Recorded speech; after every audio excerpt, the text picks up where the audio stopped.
What's up, chat? Welcome back. It's stream number 2 of the day. We are back, everybody. Let's go. Yeah, so what I have done, as per our discussion in the previous stream, we talked about new points values and things. What I have done is figured out how to put this app on my computer. Look, it's the Warhamster app. This is kind of a pain in the ass, but we got there eventually. It is not perfect. And I think I'm gonna get this off my chest first, and then I'm not gonna talk about it anymore. This fucking sucks. It was like a huge process to like installing this is whatever. I understand that's like something that, you know, I have to do for the stream. But just like importing all the fucking codexes and shit, and then just like trying to read it and parse the information on it is kind of sucks a lot. If we just like go through shit, it's all headers. Everything's a header that's massive and annoying, and I don't like it very much. Yeah, I don't know. It's really difficult to read, and it's sort of obnoxious. But you know, it is what it is. That's what we got to go with, so that's what we're gonna play with, I guess. I definitely would have preferred that this be a document, you know, like some sort of portable document format that we could all use. But I guess it's in this fucking app now, chat. So that's cool. Anyway, there we are. Yeah. I don't know. I don't think the format works very well for I mean, literally for any of this. I did start to make a list and was kind of like bouncing off the fact that like I have to scroll individually through every single unit in the list. Why doesn't it just give me a list of all the units? Why do I have to scroll through them to click on them? It feels like it's going to be unnecessarily convoluted to actually use this for any sort of reference or anything. Speaking of someone who has basically never used the app before, I did use it very, very briefly, I think, in 10th edition, either at in the index 10th edition, I think, when the other list builders weren't updated for the most recent stuff. And I basically have literally never reinstalled it since then. This thing just kind of blows. So anyway, we're gonna muddle through it together, and I'm not gonna complain about it anymore. That's just gonna be it. That's where we're at. Can it do Control F? No, it can't. But we can do like a search. Just do a search for things. I don't know if that works, but we'll find out. So yes, we have lots of questions to answer. Healing. What the fuck is that? Destroyed models. Do they permanently attach their unit for the rest of an attack sequence? That was one that came up in my video recently, and actually would dramatically change just fundamentally how attacks work. I was told by some judges that that would be covered in here. Yeah, those are two big ones. I'm sure there's some other ones that will come in here as well, and it'll be great. It'll be super duper fun. If only there were other options that GW could have referenced. If only there were. If only there were other third parties, potentially, that had some sort of reference document, maybe some sort of encyclopedic thing that they could reference to see how easy it is. All they have to do is don't put a million ads on it to the point that it's no longer functional. Anyway, chat. Are Miracle Dice just super shitty for saves? Oh, that's a good one. It's a good question. I don't know if they'll cover Miracle Dice. We'll find out, I guess. So, here's the other thing that I have to answer, and this is the really important question, is how the fuck are these answered? So there is an FAQ document. There is also an update document. The update has 3 bullet points in it. Apparently they've changed a couple things. This one I really like. This first change, this was updated today. The first change is that Infantry, Beast, and Swarm keywords get hidden. First bullet point 1309. Oh, they don't tell us which section this is. Oh my god. Jesus Christ, this is a mess. All right. 1309. Terrain. 09. Hidden. Perfect. Infantry, Beast, and Swarm keyword. Get it while they are within a terrain area that contains one or more light or dense terrain features. Previously, it was just dense, I believe. There was a I guess a rumor that it would change to be if you are behind a dense terrain feature rather than in an area, or behind, a light terrain feature or in an area with dense terrain. However, they've just changed it to also include light. Previously, it didn't include light, and I was talking with some of the judges at ACO about this. They brought up the point that, and I had experienced this as well in my own games, that it was very confusing. It was like very easy to fuck up which terrain features give you hidden. So you could have two terrain features on a kitty corner in like an L, and one of them had a little piece of dense, and the other one was all light. And one model that was inside the light terrain, but like touching it, but not in the dense terrain, and not behind the light terrain, would be not hidden, which means the whole unit would immediately die. You're like, oh, that guy's not hidden. You didn't put him in the right place, so I can see them. You have no detection range to that model, and then you blast them. Everyone dies. They said it was really easy to fuck up. The playtesters were like messing it up all the time, and we're like, guys, this is crazy. They just made it so it's like fucking everything gives you hidden. If you're in terrain that's light or dense, which is like all terrain, basically, besides exposed, I guess, essentially all cover granting terrain also grants infantry hidden. I do like this for the cleanliness of the game. It does make hidden stronger, not insignificantly so, but I think it's for the game not to just be this gotcha hammer where you forgot which piece of terrain had which keyword. That is very good. So I like that. That is FAQ or core rule number 1, core rule update number 1. Core rule update number 2, 1703. Fucking give me a section for this. I have to go all the way through. 1703 change excluding blast weapons. So that you can't, just to ensure that you know that you can't shoot blast into melee.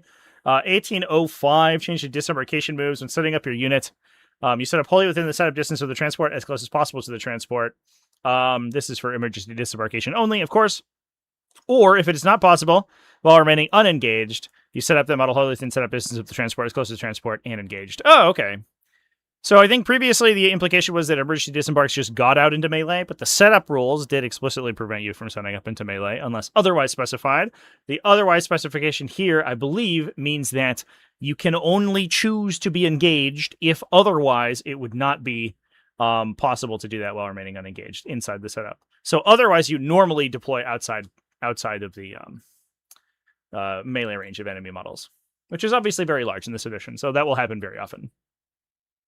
Cool. All right. The other thing that we have are frequently asked questions, which will be exciting and fun. I have a rule that triggers when a mortal wound is allocated to a model. When does this happen? When you select a model in the select model step of mortal wounds. Neat. Feels like that makes sense, I guess. Also, the scroll apparently only goes halfway up the screen. I can either see none of this question or literally nothing else. Cool. Does my model or unit, thanks app, become engaged while moving through enemy units engagement range during a move? The answer is no. I'm sure that matters for something, but I don't know what it is. If a unit has weapons that are identical in characteristics, but some of those weapons have the precision keyword and targeted a unit without the character keyword, do I roll all those weapons together? Yes. Yeah, because the weapon group rules specify that you have to be affected by the same applicable abilities, which I don't know if is a defined term, but it would stand to reason that those are abilities that apply during that attack. If you have no character keyword, precision doesn't apply because it triggers on the target. Can only scroll this off the page. Can I? Oh, I can click and drag. I have to unlearn my fucking scroll wheel. My horrible scroll wheel stuff. Oh man.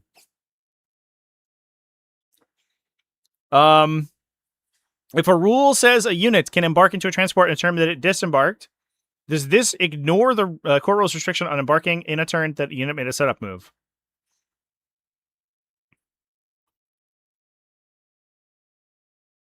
This is a nothing burger of an FAQ. So generally speaking, for rules, like in general, like a specific exception would override a general exception. However, what does this mean? What does I can't highlight? What does a rule set that a rule says a unit can embark and transport in a turn that unit disembarked? That does not mean if I have an ability that lets me embark, I can both disembark and embark in the same turn. This means if I have a rule that overrides the core rules, that still applies, which feels like it shouldn't need to be said, but I guess so. However, nothing about this FAQ, and this is what I don't like about this here,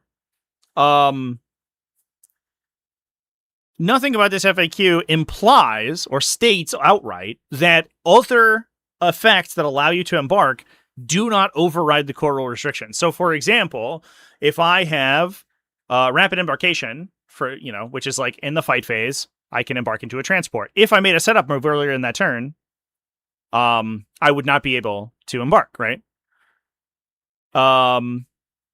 If I have a fire and fade, that doesn't necessarily say that I can embark after disembarking, I am not still allowed to embark, even though it would be a rule that otherwise let you embark, right? You would have to specifically override the restrictions. But I for sure know this is going to come up a billion times. People are going to say, no, I have a rule that says I can embark into a transport, and it's a turn that I disembarked, which means I get to ignore the restriction. No, motherfucker. You have to have something specific that says you can embark even though you already disembarked. I do not like this FAQ. This needs to be more consistent, because I know this is going to come up a billion times and people are going to fight me on it. When a rule instructs you to perform a charge outside of the charge phase, do I resolve step 2 and 3 of the charge step? I almost just want to pull up the core rules just to have them. Fucking might. I guess we can go back. 11.3. So, make a charge roll and attempt charge are the steps. Is that right?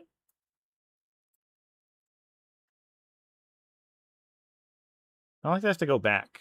Why can't I just open this in a new tab? And I have to go find where we were.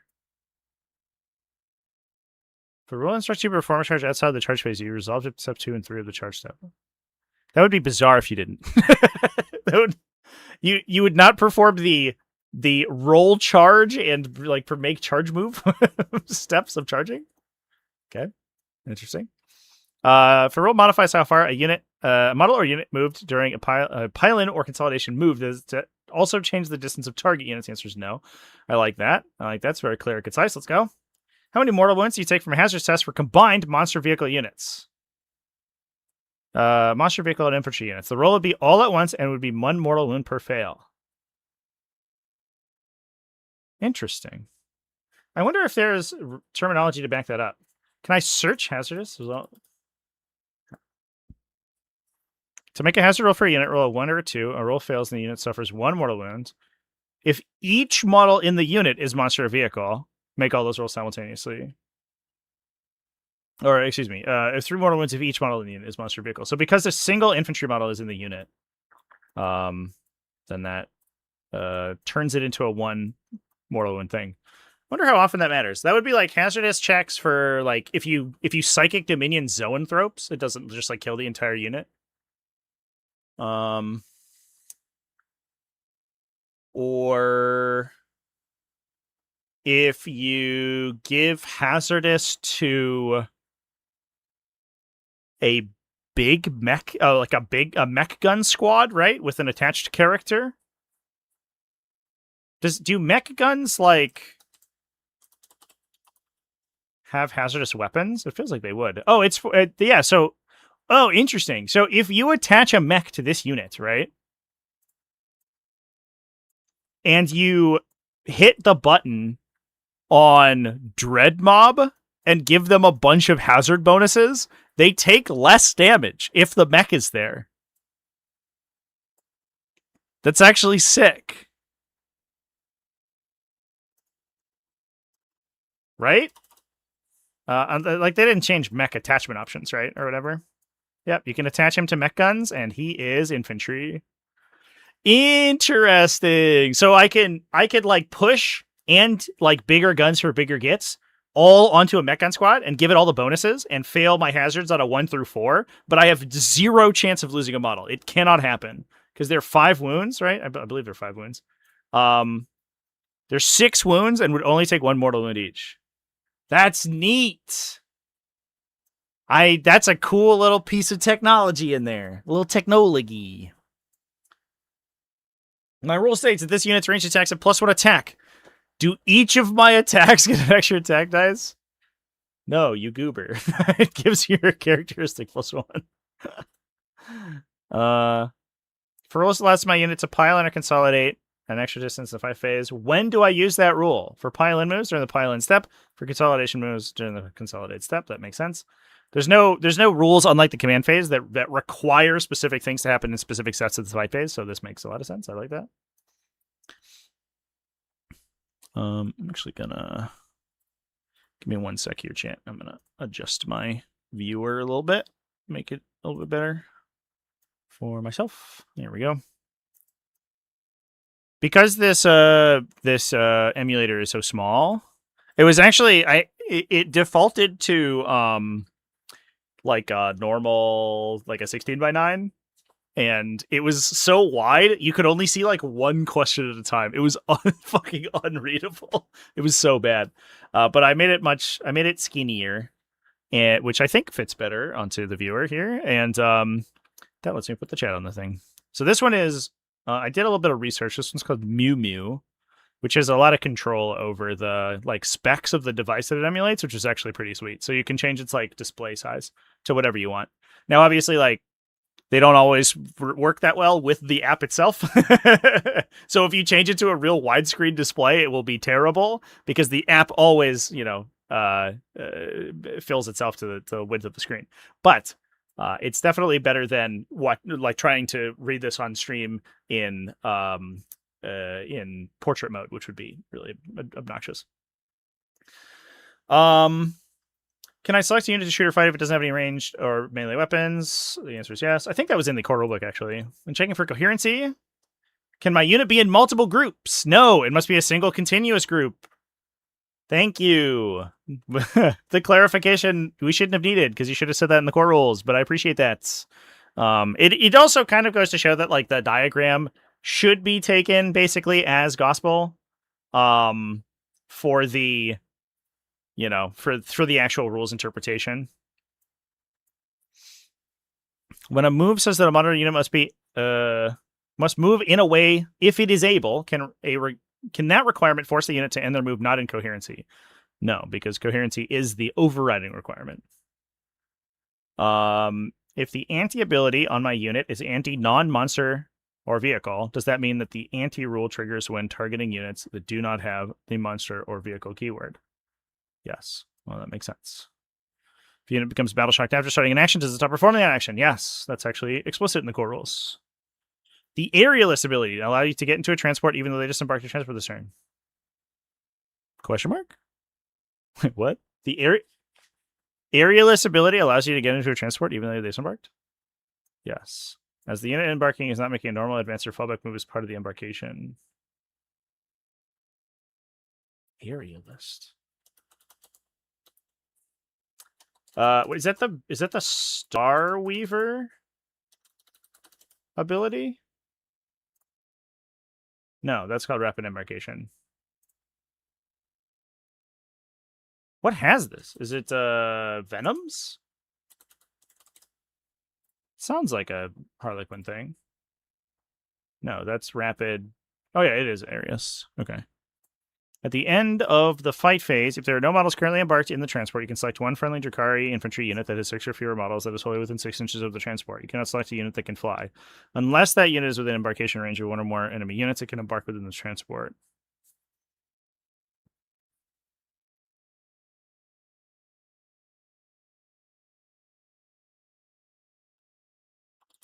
So I don't understand why the normal move part of that would be like would have anything would change this at all. Once the first battle round has started, a friendly unit can embark within a friendly transport after making a normal, advance, or fallback move. If all the following conditions apply, each model in the unit was within 3 inches, it was not set on the battlefield this turn, it was not eligible to embark. Okay. Fascinating. So, embarking is only disallowed after setup if you do it off a move. Oh, so rapid embarkation does let you get back in after you.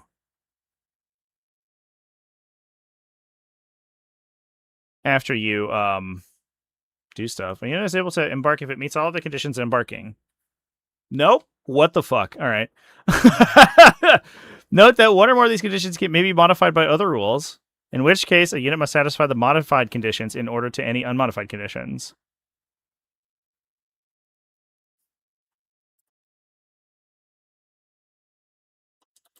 Oh my god, let me fucking select. Holy shit. So if we go back to the Venom. Oh god. Okay. I was scrolled down apparently. And we go to area lists. If there are no models currently embarked, you can select a friendly Drakari infantry unit that has 6 or fewer models, wholly within 6 inches of the transport. It can embark within this transport. Oh, but it explicitly says.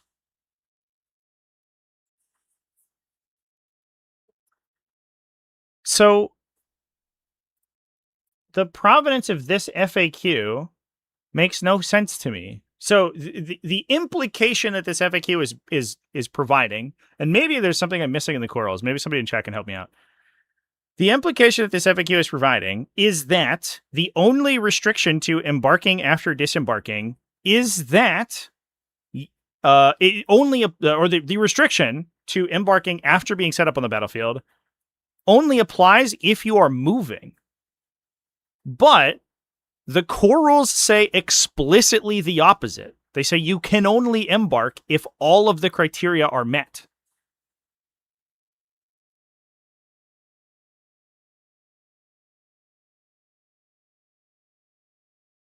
I am so confused. So the reason that this is relevant is like, if we look at like rapid embarkation, which is just end of the fight phase, you can embark, right? That FAQ implies that because that embark is not part of a move, you are able to perform it after arriving from reserve or disembarking. However, the rules themselves say exactly the opposite thing. Where is transports? It's right here, right? Because they say you are not able to embark if you do not meet all of these conditions. It doesn't say that during a move you are able to embark. This is general.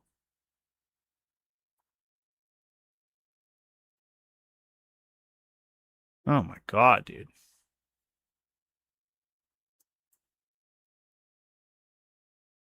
I am so confused.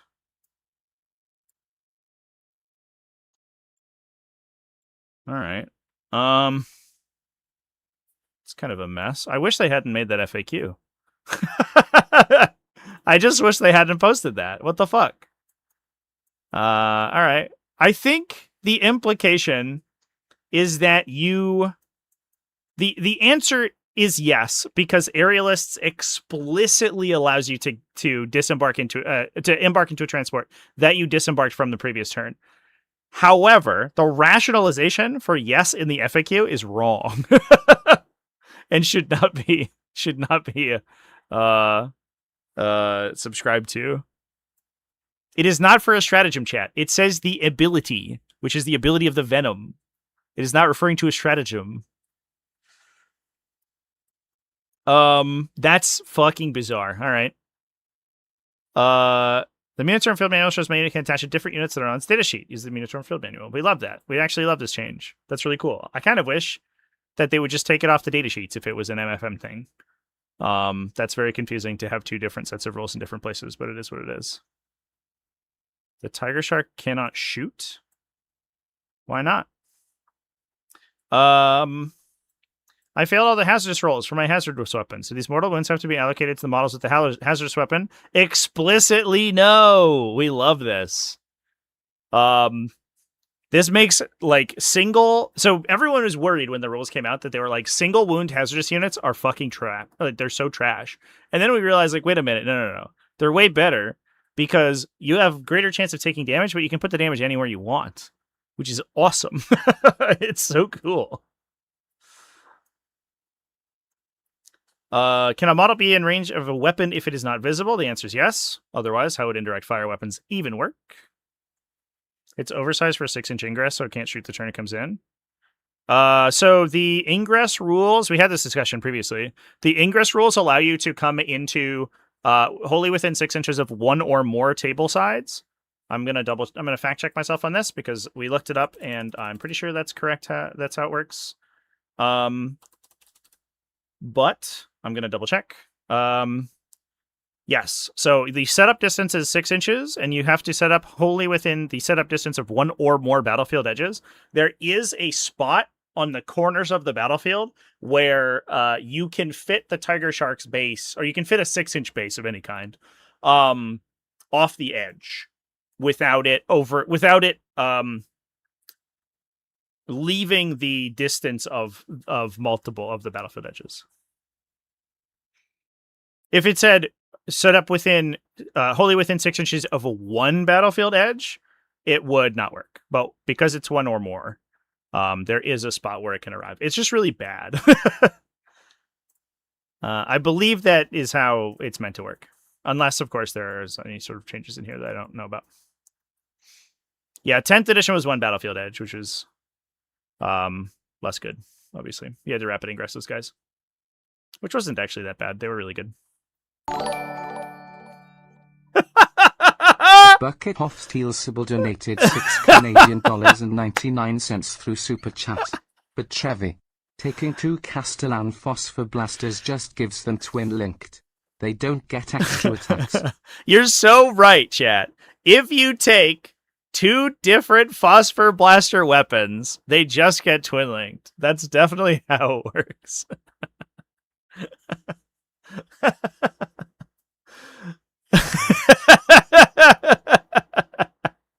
That was very funny. That was very... You guys had no idea what I was talking about. I was literally like, oh, you take the shoulder Phosphor Blaster and the arm Phosphor Blaster, so you have more Phosphor Blaster attacks. And then everyone in chat went, no, you don't. They just get twin linked. I was like, what? It's one arm Phosphor Blaster weapon and one shoulder Phosphor Blaster weapon.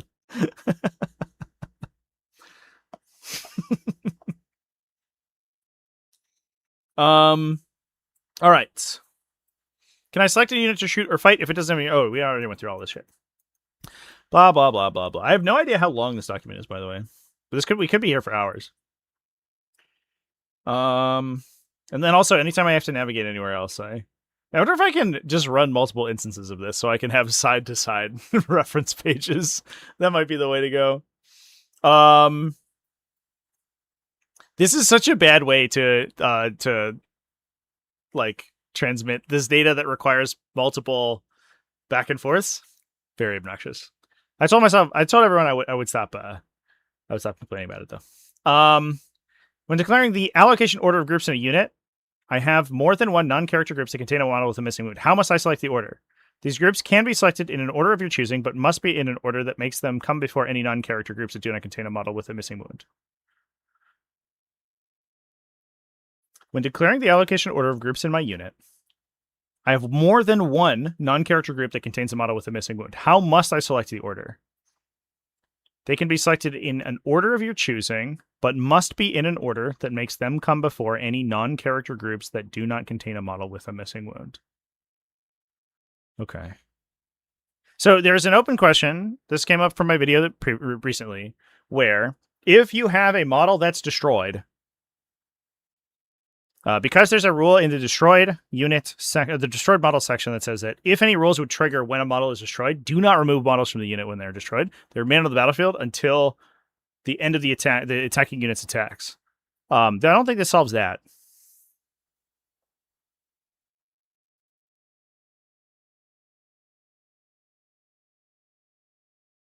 An order that makes them come before any non-character groups do not contain a model. Yeah. So if I have one or more damaged groups, damage allocation groups, I can choose the order they go in.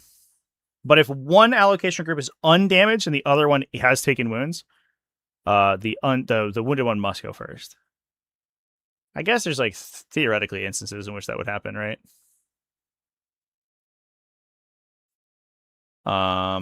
So I'm still looking for an FAQ on exactly what the destroyed unit rule means, but we'll see. What does lone operative X means? Feels like it's self-explanatory, but thank you. For rule, if a rule says a unit auto passes desperate escape tests, does that mean it would auto pass hazard rolls from the desperate escape move? The answer is yes. That's a good blanket, just for so they don't have to go back and repair literally every single desperate escape effect that is now turned into a desperate escape caused hazardous check. If a unit has a rule that allows it to start an action when it is battle shocked, can it also continue doing that action if it becomes battle shocked after starting the action? The answer is yes. Neat. That's cool. I imagine, yeah, that's neat. I don't know what units have those rules, but I'm sure they're in there. Maybe the Dark Angels thing? When selecting a target unit, can the enemy model that is visible to my model and the enemy models that are in range of the weapons of my model's weapon be different enemy models of the same unit? The answer is yes. Oh, no. So this is a departure from previous editions. When selecting a target unit, the enemy model is visible to my model and the enemy model that is in range of my weapon be different models of the same unit. That is not the case from 10th edition, in which both models had to be the same. I wonder if this is explicitly... So basically what they're saying is that I can... If the front of your unit, the first model in your unit is hidden, so I don't have line of sight to it, but the back model in your unit is out in the open, and I have range to that one. The back model in your unit is out in the open, so I have line of sight to it, but I don't have range. Can I draw range to the closest model and line of sight to the farther model? They're saying yes, you can. Which is definitely not the case previously. That's a big change, actually. That's actually massive. I have a unit being attacked with weapons that will modify some of their save rolls to be worse than a 6. Should I make those save rolls? Yes, because other models in your unit may have saves that are better than those, yeah. It's important for the save allocation. If a rule says my unit must make a hazard roll, does every model... that's not how it worked in... The line of sight thing is not how it worked in 10th edition. The 10th edition rules explicitly said you must have both range and line of sight to a single model in the target unit. There were a lot of people who said it didn't work that way. Those people were very wrong. If a rule says my unit must make a hazard roll, does every model in the unit have to make a hazard roll? No, the unit would make one hazard roll. Huh. I guess I would say that each model in the unit must make a hazard roll. It's interesting. Do models count as destroyed when a unit is out of coherency for mission objectives? Yes. Wonder if there are any instances. I guess it would be like if your character like gets out of coherency due to damage and your opponent draws assassination and the character dies. To coherency, that would score assassination or whatever.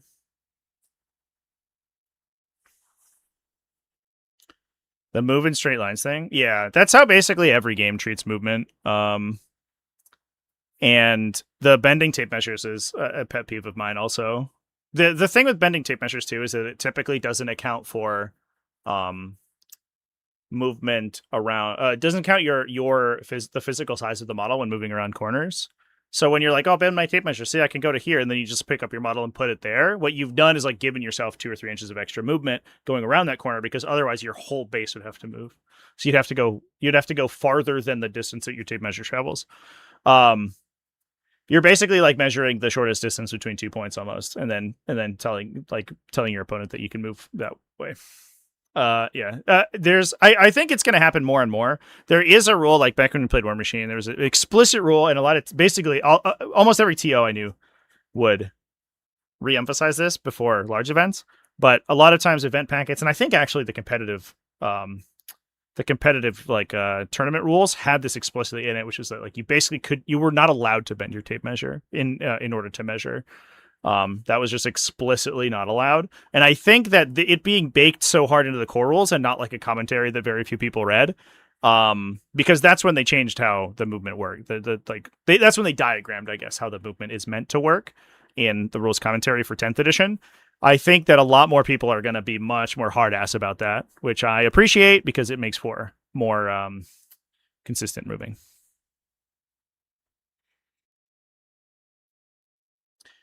My unit has taken control of an objective at the end of my movement phase, and the unit has the ability that secures an objective they control. Can they secure the objective? The answer is yes.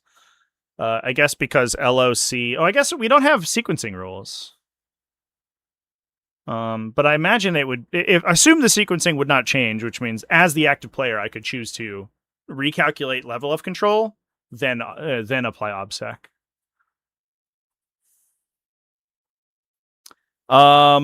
If my unit has the Deadly Demise ability and has an ability that allows it to fight on death, how do I resolve this? Fight on death rolls are resolved before Deadly Demise. Cool.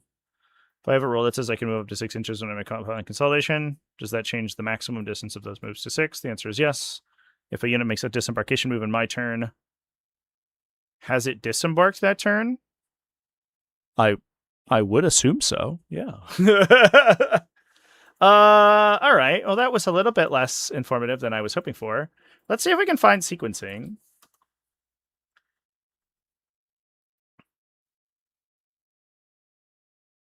Any given time, a player is the active player and their opponent is the opposing player. Which player is which changes throughout the battle, but both players are always one or the other. Whereas a player becomes the active player and their opponent becomes the opposing player, vice versa. Well, it is neither player's turn. The player who takes the first turn each battle round is the active player. Interesting. Well, it is a player's turn. The player is the active player with the following exceptions. Each time a unit is selected to move, that unit's controlling player is the active player until that movement ends. Each time a unit is selected to shoot or fight, that unit's controlling player is the active player until the attacks are resolved. We know what these are. Rule sequencing.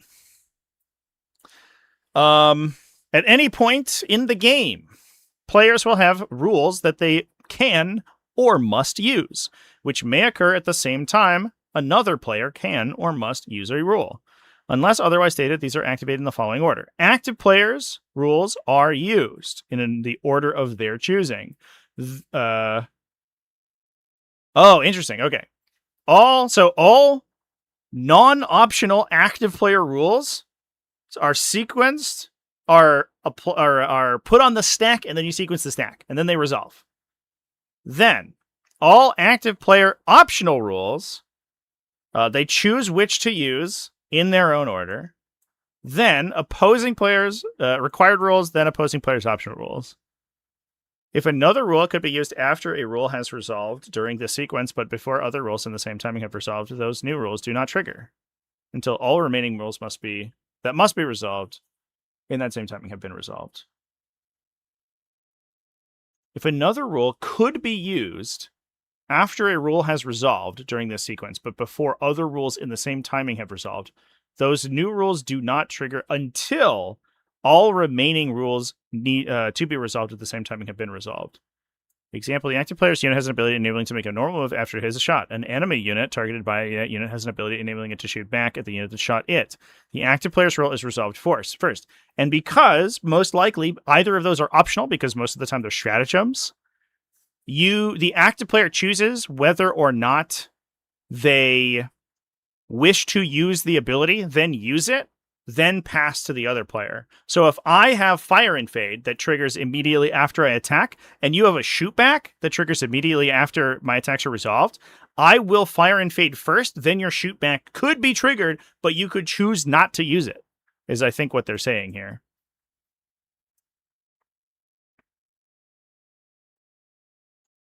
I hate how like clean this is. The problem is that what we're going to run into is a bunch of stuff with like whether or not like what immediately means, you know? What does immediately and just after mean? Are those like separate timing stacks, or do they all just apply within the same like timing? That's the issue with like importing datasheets from a previous edition, is that there's a lot of verbiage that isn't necessarily compatible with exactly how this works. I do like it from the core concept though. So this means because the opposing player has, I wonder if they've changed this actually before we go too far. So like right now, if we look at like Rapid Ingress, and like Overwatch, right? Those both trigger at the same time. So the active player goes through their movement phase. Fire Overwatch and your opponent's movement phase. And like level of control. The end of a phase determine player's level of control over an objective. Add the OC characteristics of all models of the player in the range of the objective. Yeah, I guess the other like weird question too is like how OC is calculated, right? So here's like an interesting quandary, right? At the end of each phase, determine the player's level of control over that objective. Add the OC characteristics of all models in the player's unit that are within range. And I don't think there is in the sequencing rules. I have to fucking search a cutout for non-player rules, right?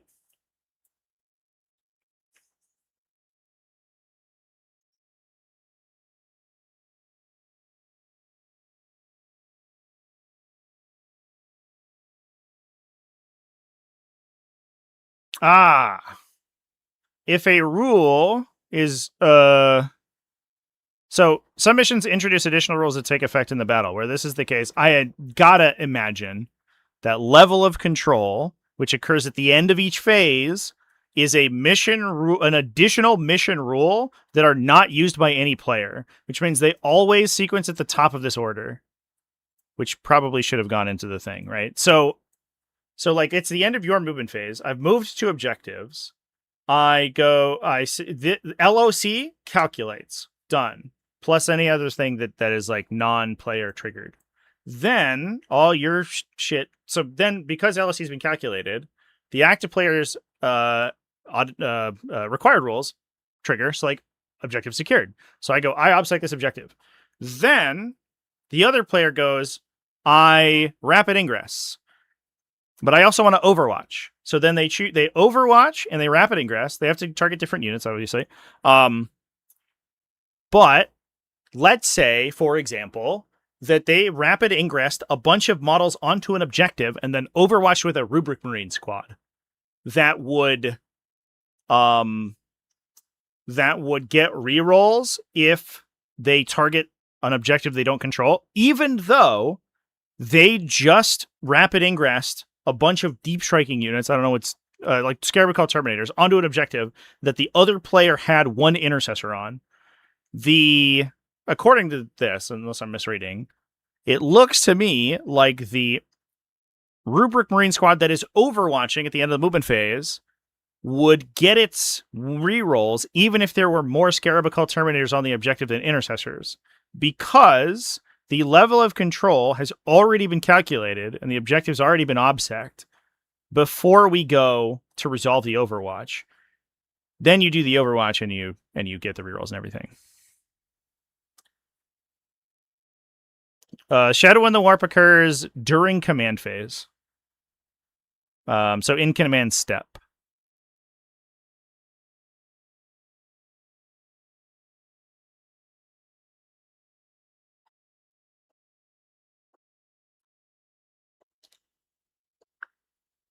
That's fascinating. So the actual sequencing,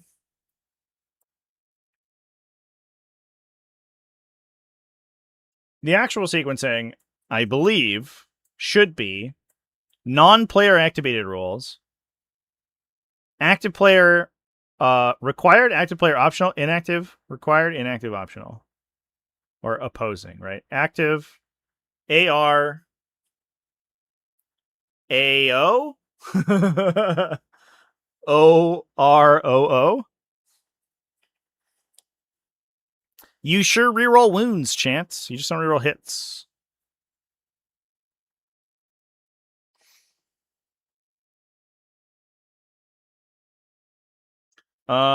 Fascinating. All right, well that's cool. We have some sequencing rules. They're not perfect, but they're there. I wonder if there's like a thing, if there's like a just after FAQ. Oh boy. Is immediately defined? Immediately. Oh no. Okay. I don't like that. That's a little bit spooky. So what we're gonna end up is like with another thing where it's like, well, I have a bunch of theoretically simultaneous activations or simultaneously applied rules. In what order do they apply? The answer is I don't fucking know. Does just after and immediately, or does the same timing, and so they should be treated with the normal sequencing rules, or is just after actually mean before immediately after? Who knows?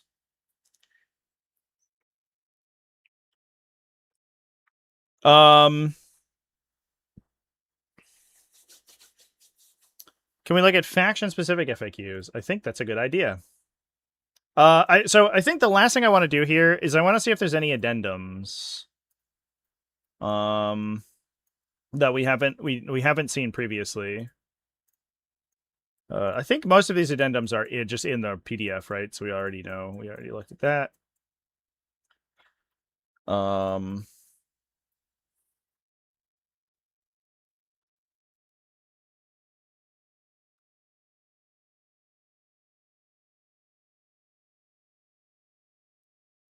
Oh, here's an interesting FAQ. I don't know if this was in the original document. When moving a model from your army into base contact with an enemy model during a move, if that enemy model overhangs its base such that it is not physically possible to be in base contact with the model, until the end of the turn, those models are considered to be in base contact with each other while all of the following are true. The distance your model could move was sufficient to move it into base contact. If there was no overhang, the models are as close as possible together. Any part of the model within 1 inch is within 1 inch of the part of any other model. you get the like Gen 1 AOS engagement rules if you can't move to base contact, where you just have to be like an inch away from the weapon on your miniature. That's insane. There's a very easy solution for this, chat, and it's not to count overhang. It's not to be the only remaining game in the entire world that still considers models to be a 3-dimensional object. Fucking wild.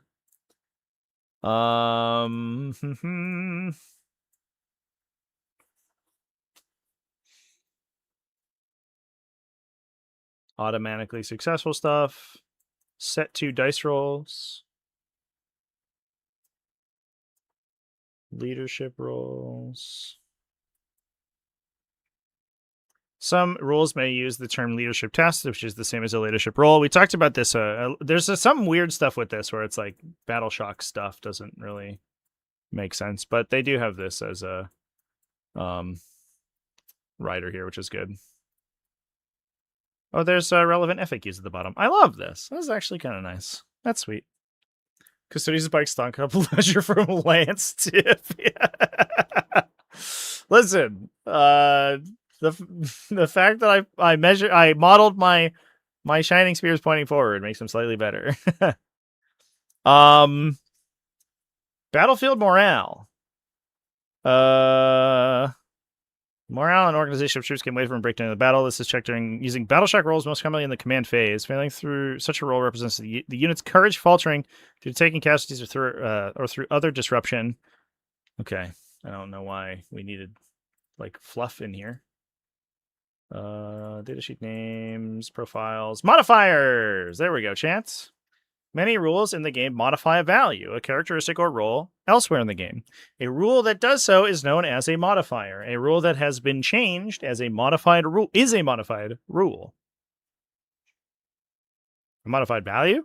Interesting. One of the most common ways for modifiers to be presented is as +1 or -1. If a rule has +1 to a characteristic, it improves the value after the plus symbol. Okay, that makes sense. All modifiers are cumulative. When a value is modified, do so in the following order.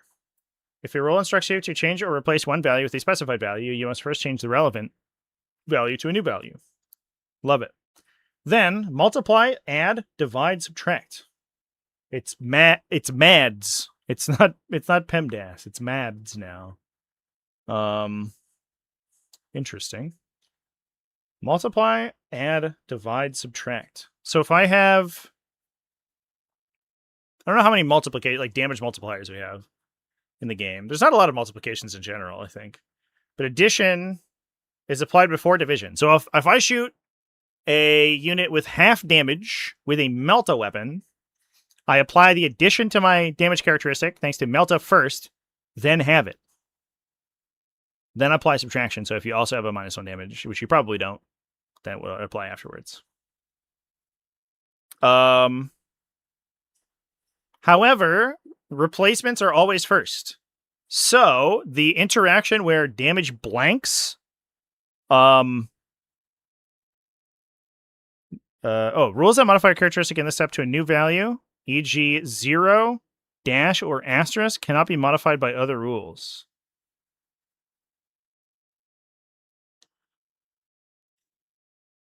Rules that modify a characteristic in this step to a new value cannot be modified by other rules. In such, skip steps 2 through 5. So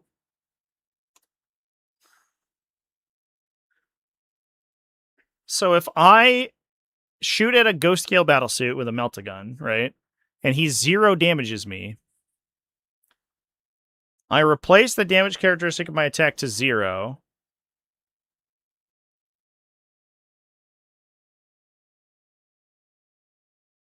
I guess the implication, this is worded fucky.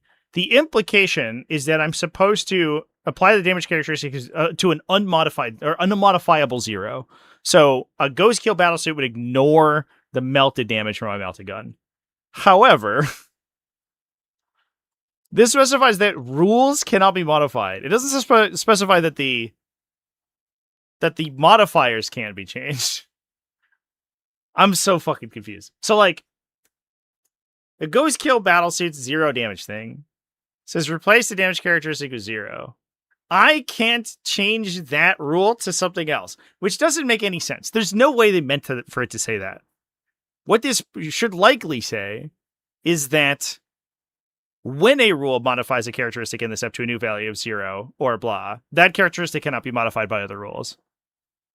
They didn't say that though, which is very confusing. Yeah. It doesn't, so yeah.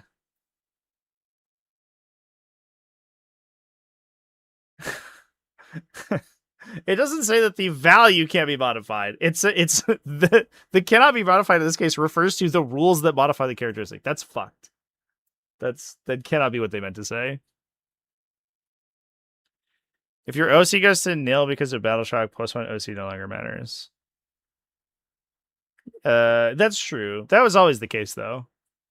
Any characteristic of dash could never be modified. There's a list of what rules are at the top. Rules, top of the section.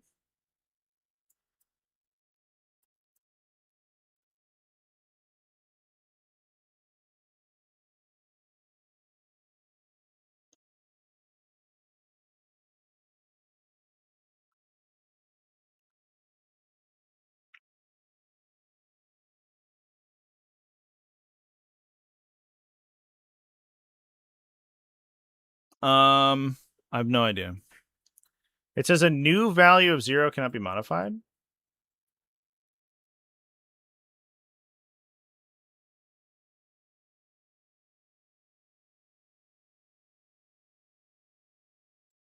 First paragraph, last line.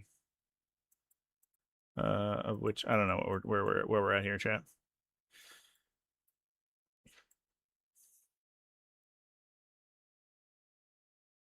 They did say that setting damage to 0 is now ignores melt and other modifiers. Yeah. The app is great. I removed Asmodai from a list in Battleforge and it crashed. Classic, dude. Yeah, I don't know what this means. I think the raw is that damage characteristic modifiers that reduce you, I guess, like, can a characteristic of 0 be modified? It can, right? So like I think the rye is that like a thing that reduces a damage characteristic to 0 is unmodifiable, but the raw is that doesn't, it definitely is modifiable. So that's fucking bizarre. It says damage cannot be below 1. So typically replacement effects ignore that.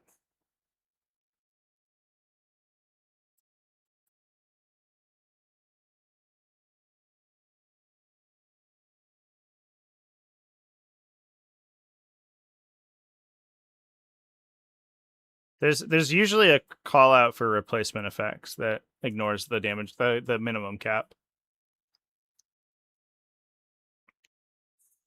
Are there any changes in this? Movement cannot be less than below 1. Toughness cannot be less than 1. Save cannot be 1 plus or better. Invuln save cannot be 1 plus or better.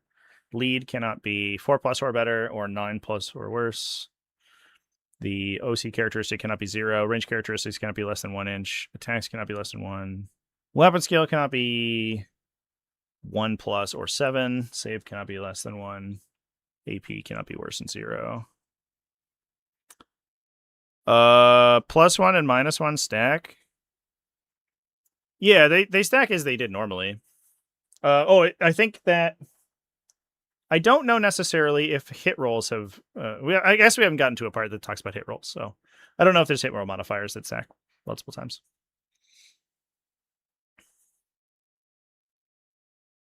Two instances of +1 give you +2. Nope. Nope. Any roll modifiers are still capped at +or -1. The section we're in is our characteristic modifiers. So these are like things on your datasheet. There you can apply multiple weapon skill characteristic modifiers to the point that you hit on 6s, right? If I'm hitting on 3s and I'm -3 weapon skill, I would end up getting fucked. I would have only hit on criticals.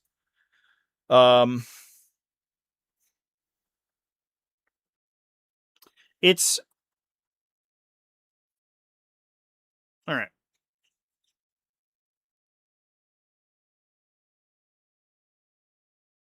I wonder if the implication of this rule is that it ignores this rule, right? So like damage can't be less than 1, but if a rule instructs me to modify a characteristic to a value of 0, that cannot be modified by this. So I cannot be less. So I can be less than 1.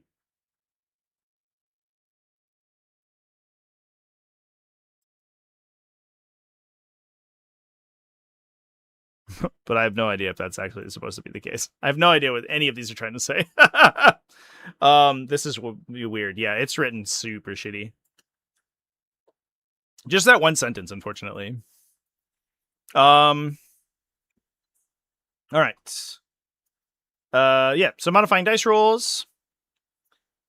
That's a good question for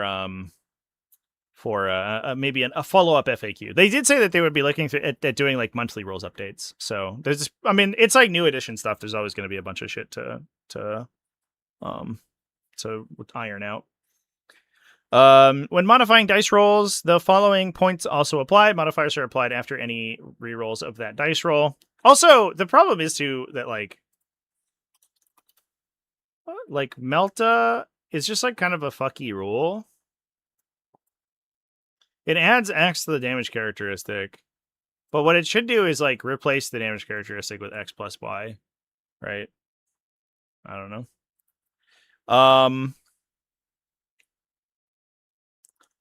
Boo, boo, boo, boo. Dice result can be modified above its maximum possible value.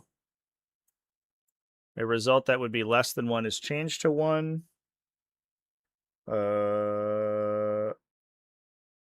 Hit rolls and wound rolls can never be modified before more than plus or minus 1. After all cumulative modifiers to such a roll have been calculated, if the total modifiers be -2 or worse, is changed to -1. Yeah, there's also an important thing to note in here as well, is that there is charge rolls cannot be greater than 12. That's new.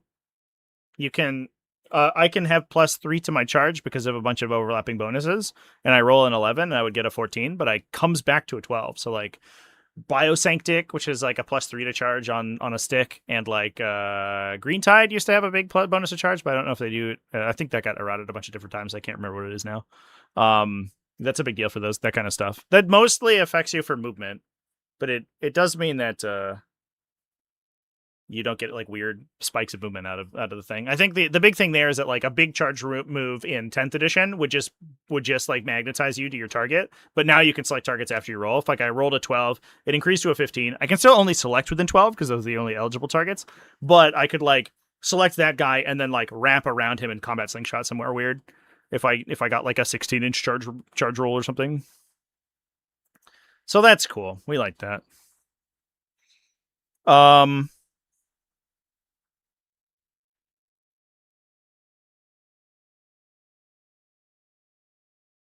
But the other thing too is that in the chart for attacking, and I'm sure somebody's gonna see this and be like, "Oh my god, I can modify above a 6, so I can like make it impossible to hit me or something." There is the attack chart specifies that unmodified 1s miss, unmodified 6s hit. That's the first set of criteria you go through before when you determine what happens to your hit roll. So even if you could modify the result of a 6, it ends up it 6s and 1s always hit or miss, regardless. Sub rolls enable a player weapon or model or unit to ignore modifiers. In doing so, they let you ignore modifiers to the unit's rolls and the unit's profile and weapon characteristics. If a roll states you ignore modifiers to say roll or characteristic, you can choose to ignore any of these modifiers or only some of them. Neat. That's the same as previously. When a unit with a random movement characteristic is selected to move, determines the unit's move distance by rolling the indicated number of dice. Random attacks determined in the resolve attack step. Random damage. Each time the attack inflicts damage, controlling player determines that damage characteristic when the opposing player has selected the model in the target unit to allocate damage to. That was like kind of an open question. I'm glad we get reasoning for. When determining a random damage characteristic, the dice is called a damage roll, where damage characteristic includes an operator, such as a +1. Value of the operator is part of the damage characteristic. It is not a modifier, which is why Melta is weird. I think Melta, I think would work the way they want it to work if they just changed the Melta value to be a replacement effect, right? So instead of saying I am damage whatever, I Melta for 2 bonus damage. They have to like contort themselves into a pretzel to try to make Melta work with damage replacements. Just make the Melta itself a damage replacement. In these rules, if Melta applies the damage, if Melta changes my characteristic from D6 to D6 +2, then I would apply it first before any of the defenders' rules apply, and then I would end up being 0, and it would work exactly how they want it to.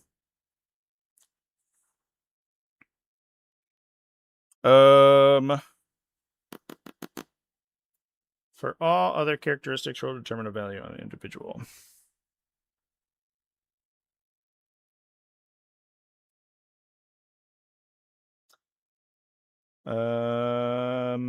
So an interesting question is random attacks are determined during the generate attack step.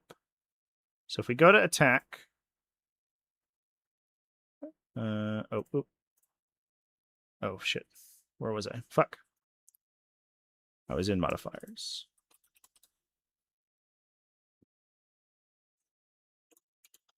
Oh my god.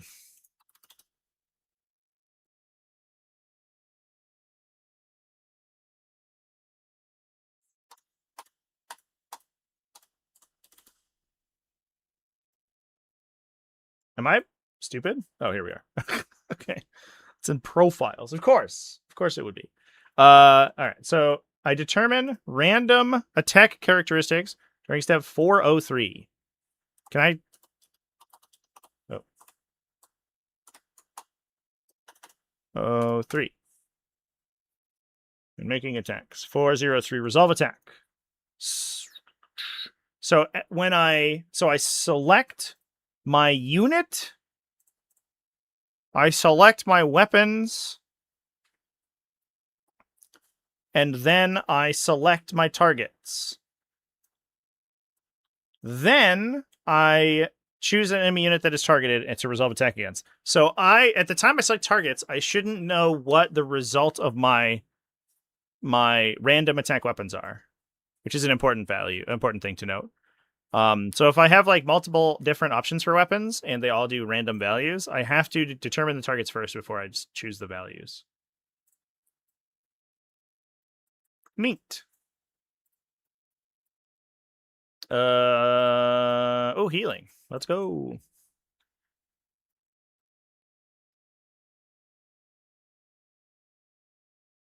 When a unit heals or regains a number of wounds, regains up to that number of lost wounds. When a unit heals, if that unit has one or more models that does not have its full wounds remaining, select one of those models. That model regains one lost wound. If all models in the unit have their starting number of wounds, but not one or more of the models in the unit are currently destroyed, revive one of those destroyed models with one wound remaining. What if you've assassinated my character? Huh. Doesn't talk about it. Okay. Let's find that. I think healing is on everyone's mind. So let's see.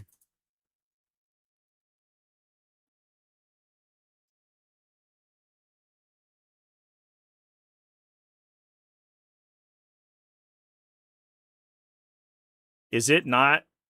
Oh no.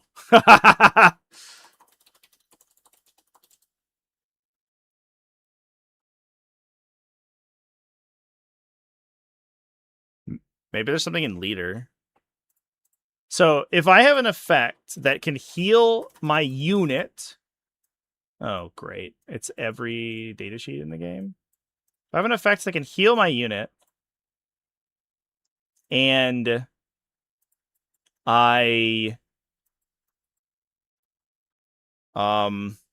opponent has precisioned my character to death, and I heal the unit, does it bring the character back if all of the bodyguard models are alive?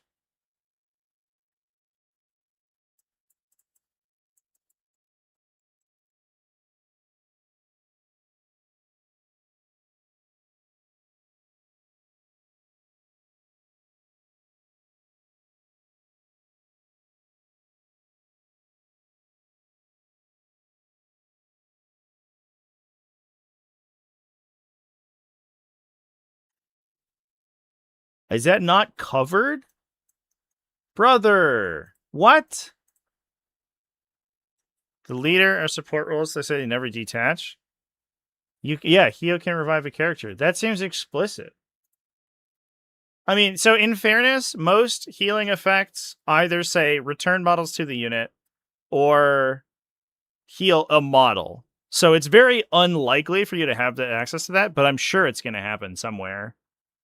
If I just search heal in the whole game, what do I find?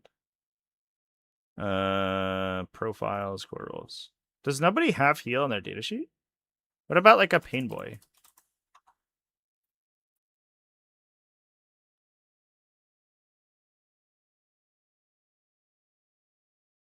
That's war gear ability. Return D3 destroyed bodyguard models. Okay.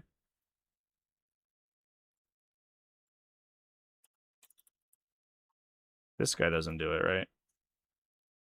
Return D3 destroyed bodyguard models. Yeah. Oh, here we go. One model heals 3 lost wounds. Yeah, okay. So I guess it just like, I don't know necessarily if it matters so much, except for Necrons. I think we'll dive into our first faction FAQ potentially, chat. Give me some facts.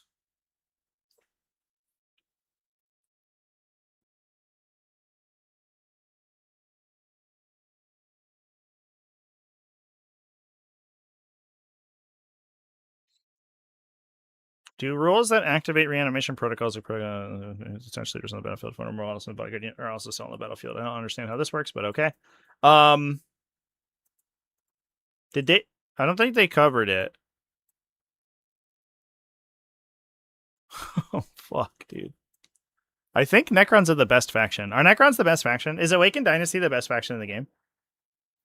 You can potentially multiple times per game regenerate your entire unit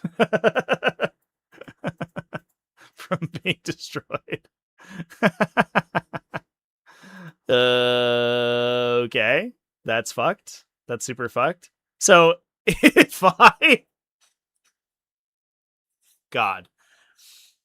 if I lose my ward, God, this has to be FAQ'd. There's no way. If my let's say my Wraith unit's destroyed and you kill my Technomancer, I'm gonna bring back my Technomancer. That doesn't matter. Who cares?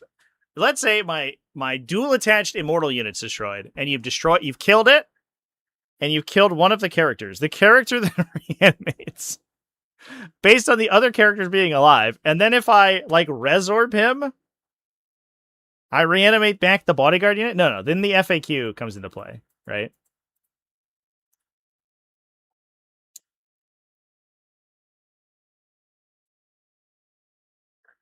Only apply to a bodyguard unit whose leader is on the battlefield if one or more models from that bodyguard unit are still on the battlefield. Okay. So I have to have one guy left. So I'm next to a reanimator, and I've lost literally 10 immortals and 2 characters in one activation, and two tomb crawlers. I protocol of the Undying Legion of the character, and then reanimate and roll 2 3s. I get the full character and the second character and 1 immortal back, and then I resorb the immortal, and I'm back to half of my immortal squad from dead.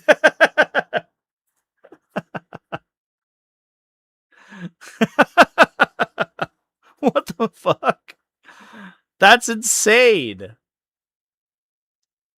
Yeah, I don't really entirely understand what this means either, to be honest. But it sounds like you can only out of phase reanimate if you have a bodyguard. You can't out of phase reanimate on an attached character with no bodyguard. It sounds like that's what it means to be. So, like Awakened Dynasty can, through normal reanimation, fully regenerate its units from being dead. However, they cannot do so reactively. So, like, is there a limitation to this effect? Yes. Is the limitation real? Probably not. That's fucking stupid. That's incredibly, incredibly dumb. Like, I could destroy your entire Canoptic Wraith unit and its character in my fight phase, and you control the objective that they were on at the end of your command phase because you just reanimate them back. What the fuck, dude? That's nuts. There's no way that that's supposed to work that way. It's not called a mortal squad. It's so true. That's super fucked. That's super duper fucked. I can't believe that they would like forget that, right? Like, there's no other way that they like place that this would be.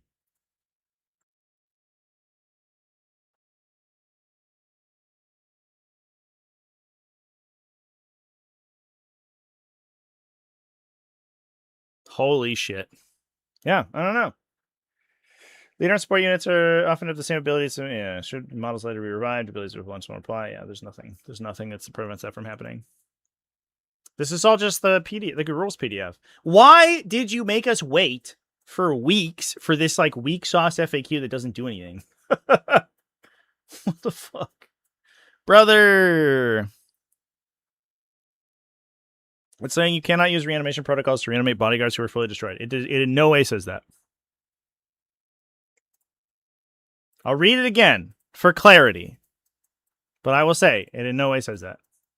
This rule says the stratagems that activate reanimation protocols, such as the protocol of the Undying Legion, only apply to a bodyguard unit whose attached leader unit is on the battlefield if one or more models from the bodyguard unit are still on the battlefield. There is no Necron bossing say.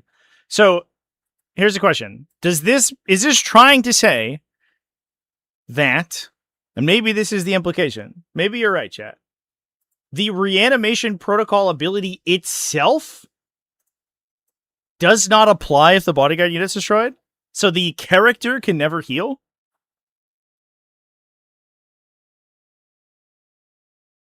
Is the reanimation protocols a rule that activates reanimation protocols?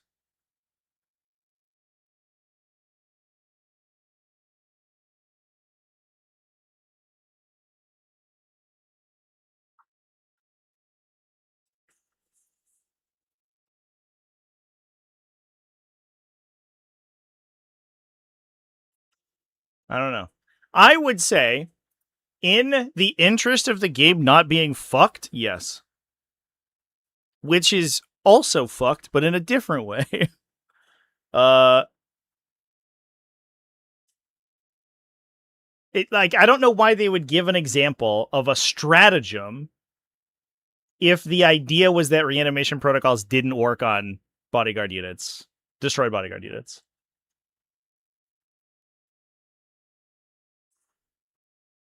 Absolutely wild. Fucking insane. I don't understand why there wouldn't be a clear-cut answer to this. That's insane. That's like super nuts. That's immediately, as soon as they revealed the healing rules, every single person went, this is fucked if Awakened Dynasty's not FAQ'd. And then they just didn't do any of it. Okay. Neat. I love that for me. That's like so simple. I don't understand. Is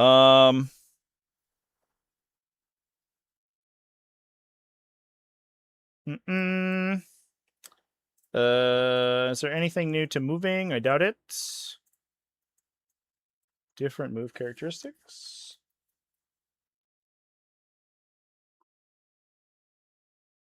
It's all normal stuff. Setting up on the table.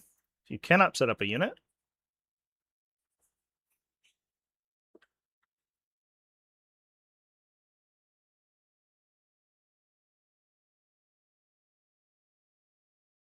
setting up large models.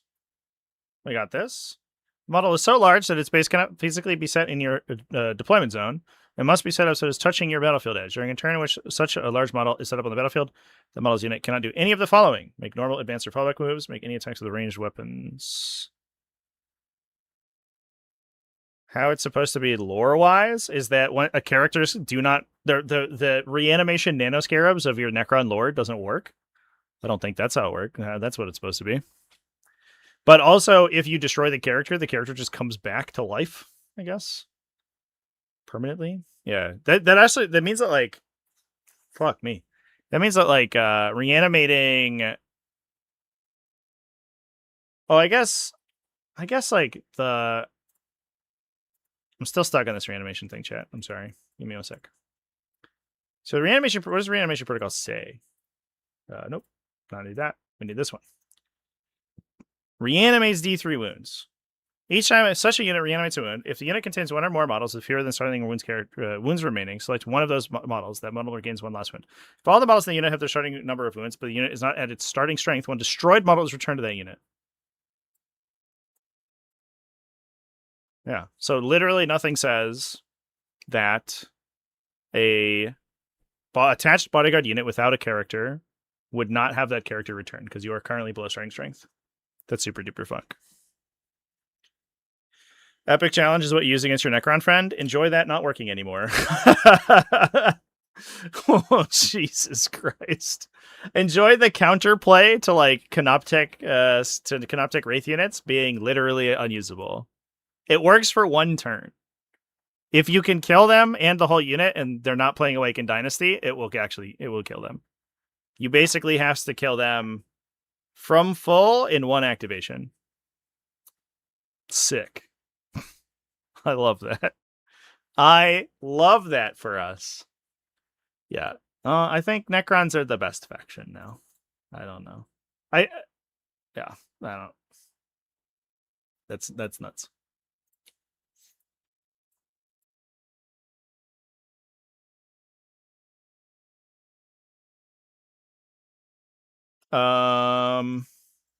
I'm so excited. I love it when Necrons are the best faction. It's definitely not like a degenerate and miserable metagame. I love healing effects that cannot be circumvented in any way. That's so fun. There's an open question as well. If you have multiple toughness characteristics, the core rules actually don't discuss them.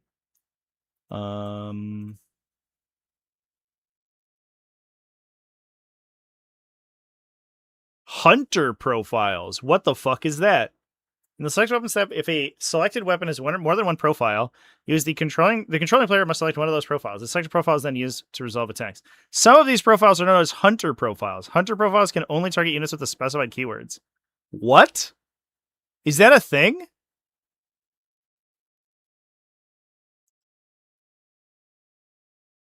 Is that a new rule that we have not yet seen? That's fucking okay.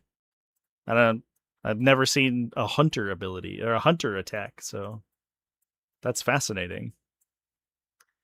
Shooting, fighting, resolving attacks.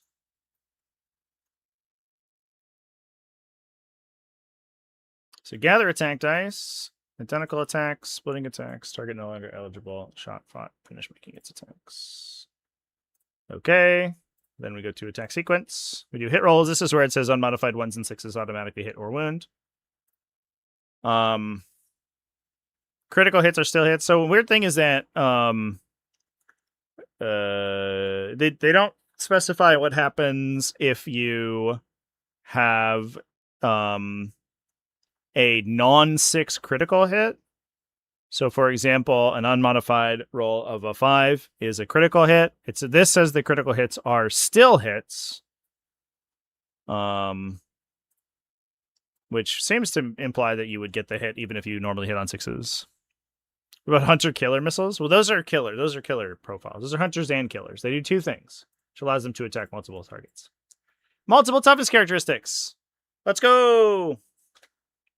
When resolving attacks to target a unit in which models have 2 or more toughness characteristics, follow the first instruction that applies from below. If the target unit is an attached unit, use the toughness characteristic amongst bodyguard unit, highest toughness characteristic amongst bodyguard models. Otherwise, use the highest toughness characteristic amongst models. I made this video with this, and I told people to use the highest toughness characteristic in the unit, unless otherwise specified. And people said, no, Trevi, the rules don't say that. And I was like, I know. I know that the core rules PDF does not technically say that explicitly. But it does say, if you are an attached unit, use the highest bodyguard toughness.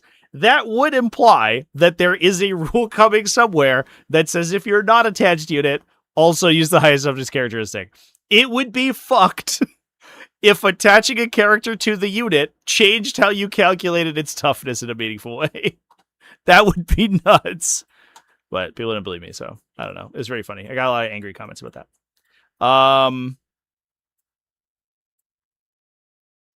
Then we create saving throw groups.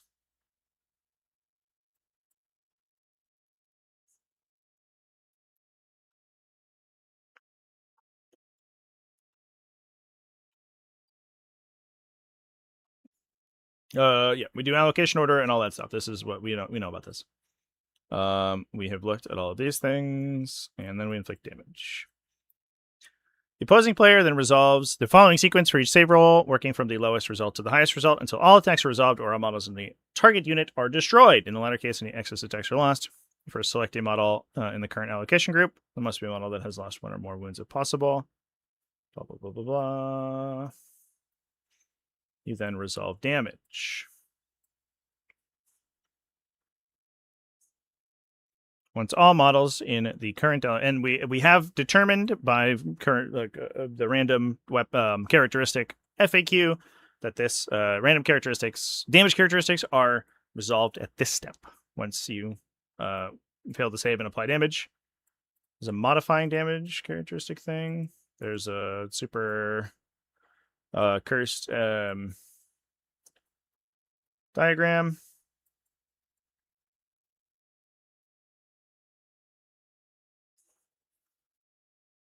Thing on measuring to a destroyed model.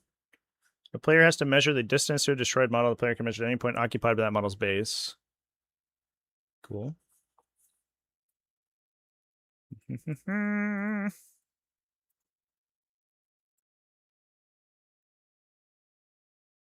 Allocation groups. Okay. So there is an issue, and I do wonder if I think it would be in the destroyed section, but it's like somewhere else. But there's a thing about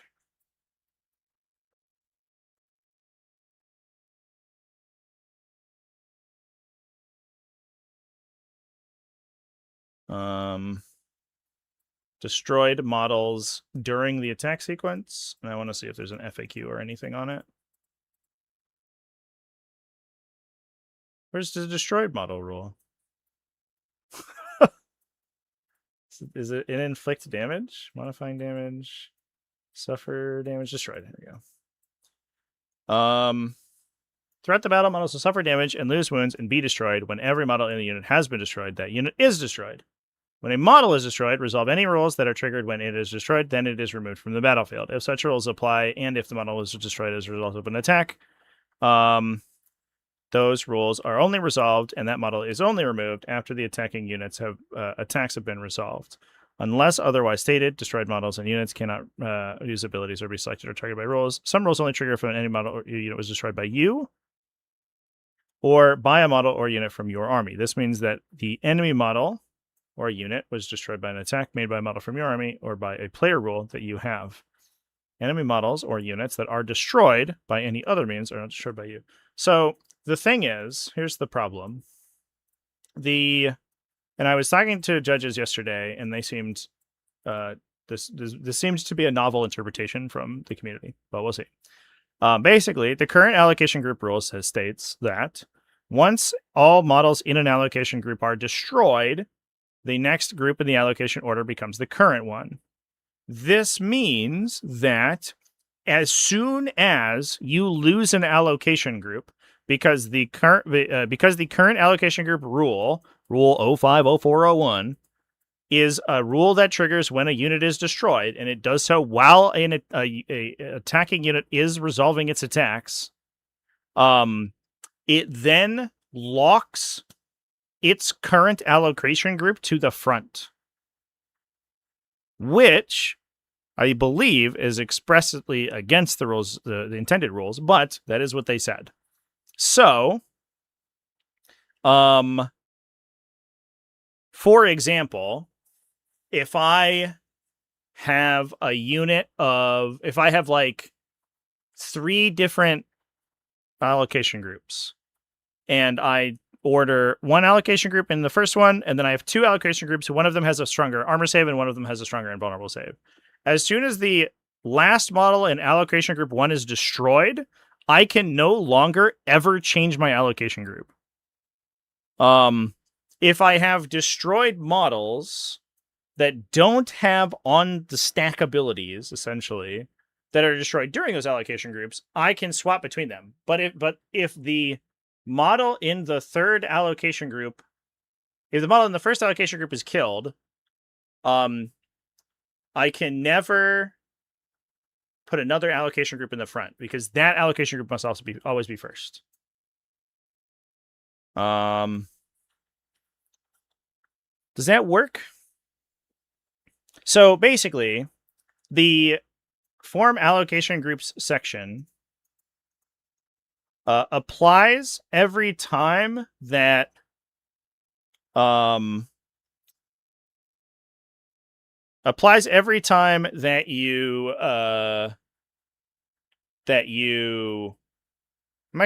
second guessing myself here. So here's how I think it is meant to work, because they do say this explicitly in the allocation group thing. They tell you to go through this allocation group, make save roll, inflict damage step, and at the end of the inflict damage step, there is a section that tells you to go back to the allocation order step. So for when you're attacking with an attack group, so let's say I have heavy bolters in my unit and bolters. When I attack with my bolters, the defender goes through this whole process.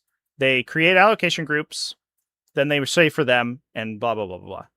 Then those allocation groups fall off, and you go to the next attack group. and the next attack pool rolls their dice, and I reconstruct allocation order. This happens every time you resolve an attack set against the target.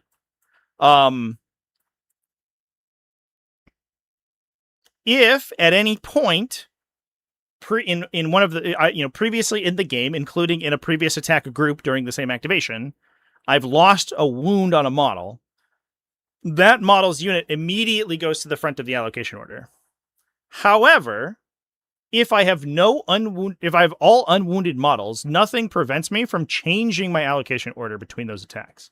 Now, the argument is that because models are, in some cases, are not removed. Models are typically removed when destroyed immediately, but in some cases they are not removed when destroyed until the end of the allocation order, or until the end of all of the attacks are resolved. If a model is destroyed and has no wounds remaining, it is a model with less than its maximum number of wounds, which means its allocation group would always be in the front. However, that only applies, and this is fucked, if we are in the destroyed section, if you have a rule that is triggered when you are destroyed. The requirement is that such a rule applies. Then the model is only removed after the attacking unit's attacks have been resolved. So 2 questions. First of all, is your destroyed model that is on the battlefield still in your allocation group and part of your unit?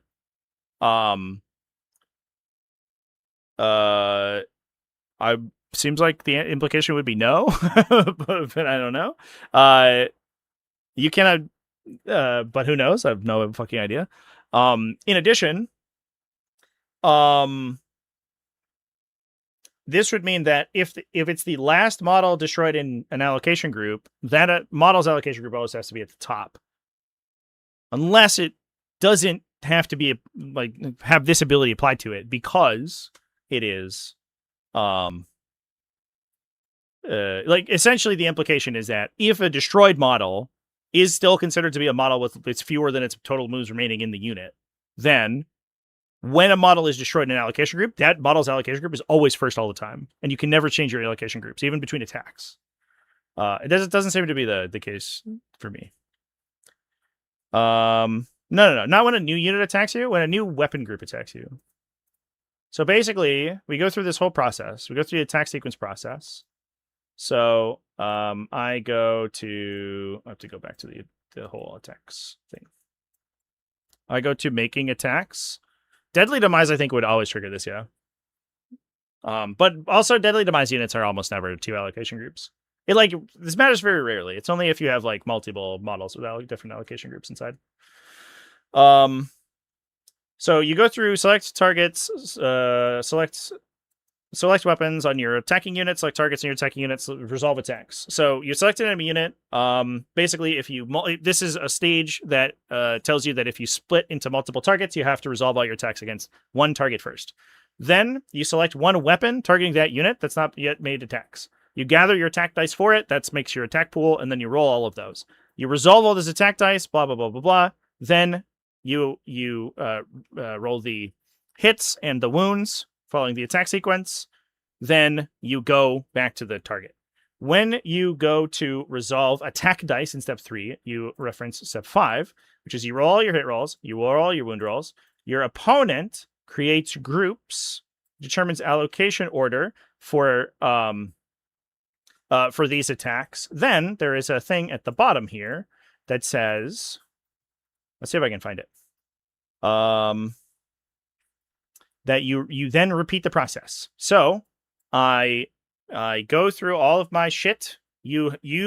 I'm going to roll with my bolters versus my heavy bolters first. So I go through this whole thing. I roll hits, I roll wounds, I pass wounds to the defending player. The defending player declares attack groups. The defending player takes saves. They take casualties. Then I go to the next group, which means the attacking player picks up their heavy bolter dice and rolls again. Then when they roll hits, they roll wounds, they pass to the defending player. The defending player goes, I'm going to create attack groups and declare the order in which they'll suffer damage. The weird part is that there's rules baggage, essentially, that may alter how attacker groups get repeated.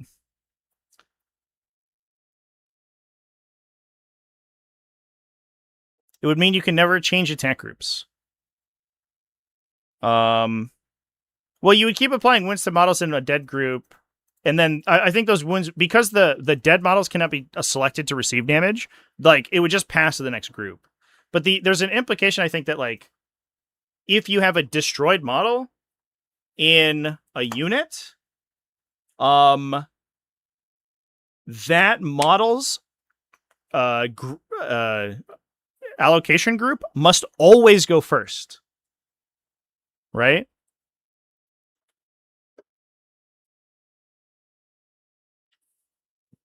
So I don't believe that there's ever a case in which you can apply models to a destroyed, wounds to a destroyed model. That's not what I'm saying. I'm saying that like if I've lost a model, the group that model is in has suffered at least one unsaved wound, which means all future attacks, including within and beyond the same attack sequence, may have to put that model's group first. So if I have both invuln saves and non-invuln saves, I should basically choose one time for invuln saves to be first. And then if I ever lose an invuln save guy, they're always first. Which doesn't feel like to me is meant to be is meant to be how the rules work. The requirements for allocation groups is that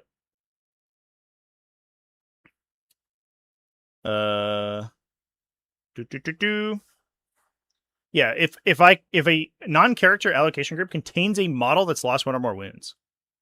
So basically what they never said is that destroyed models don't count as part of an allocation group. If they have, yeah, so you can swap back and forth if you made all your saves. But the way the rules are currently written, if you ever fail a saving throw, your allocation group is first.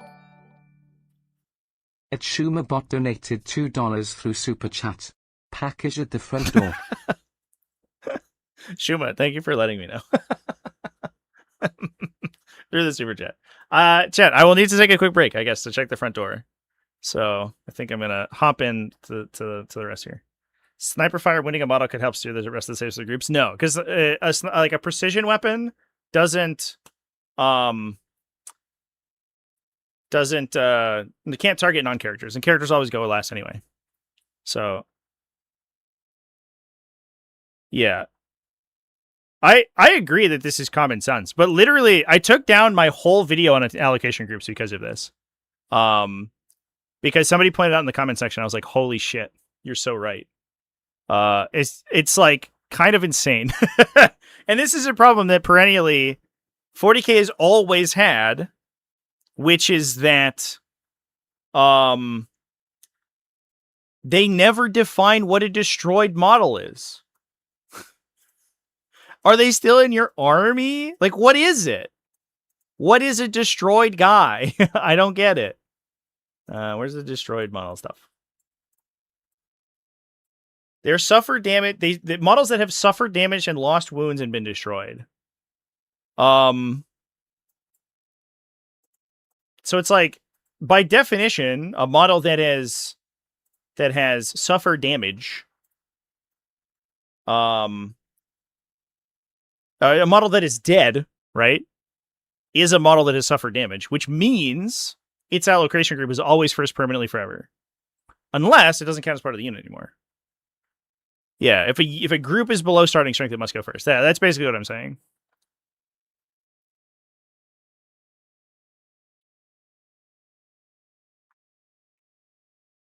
If I take a win on a shield guy from one set of attacks, he has to continue taking saves until he's dead. No. I'm saying that it works like that across phases.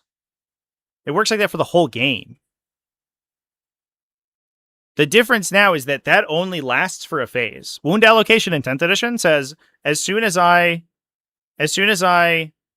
am assigned a save, I have to be assigned that save permanently. And also, the difference between 10th and 11th edition is that I can swap between assigning saves to the shield guy and assigning saves to like an armor guy, whatever.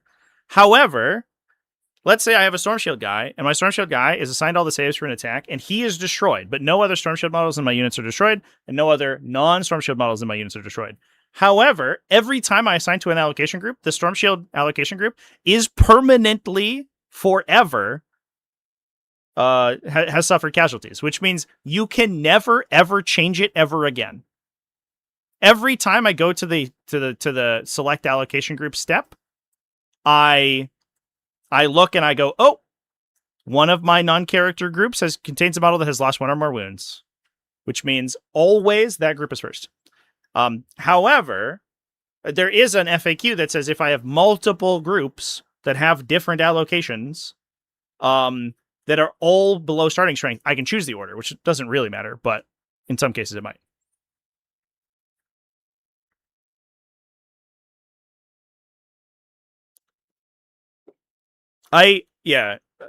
Cassie, I agree. I believe in my heart of hearts that is the correct interpretation and the intention of the rules.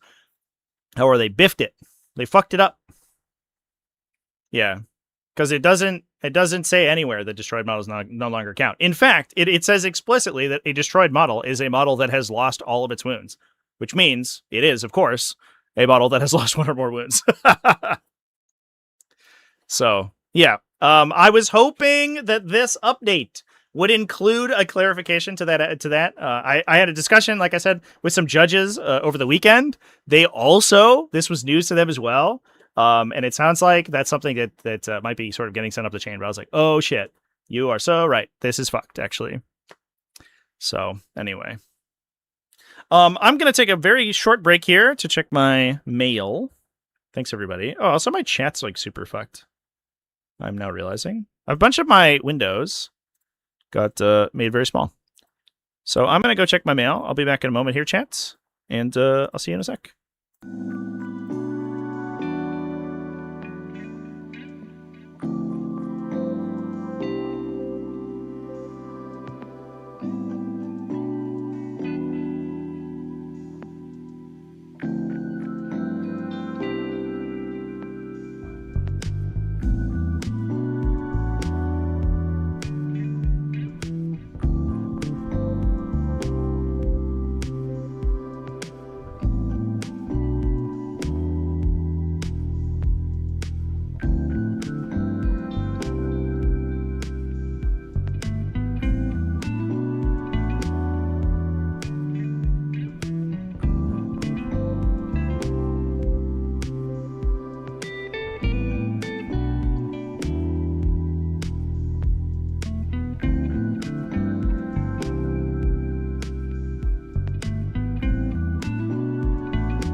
What's up, chat?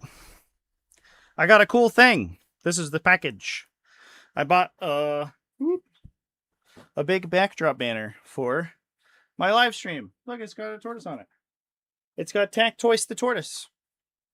There's a big one, I think, in the middle somewhere. But that's pretty cool. That's going to be on my stream this weekend.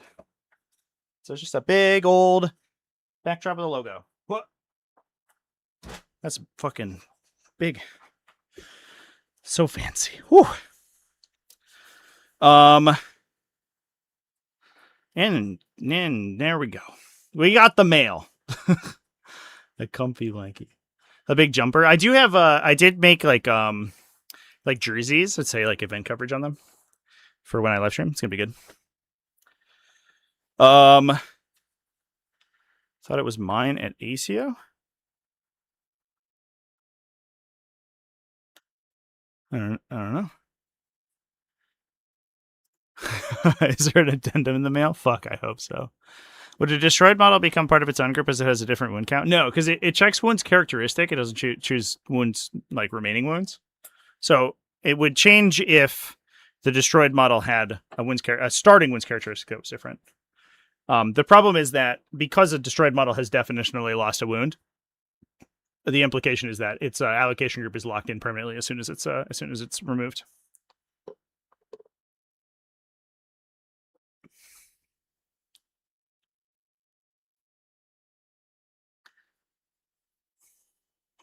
You cannot be selected by targeted or by selected or targeted by rules. Well, you can't like assign saves to them. The thing is that you can't like. There's nothing, of course, saying that like I have to put damage on a destroyed guy. I'm not saying, to be clear, that there is a like the destroyed model will take infinite damage, right? They're still dead. and the next guy in their allocation group is going to be assigned future failed saves. However,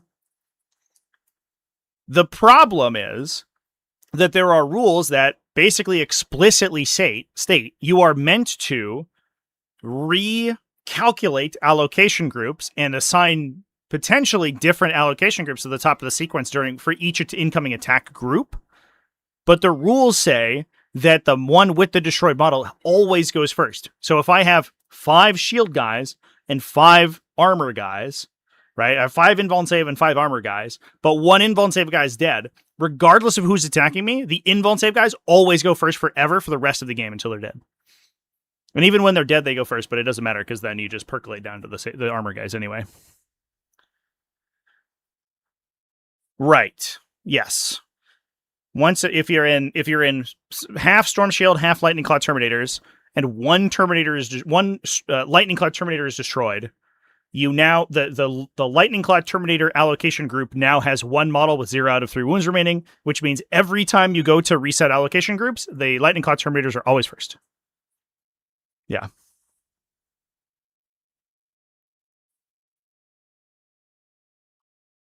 So, I think that sucks. I thought that the allocation rules were really cool.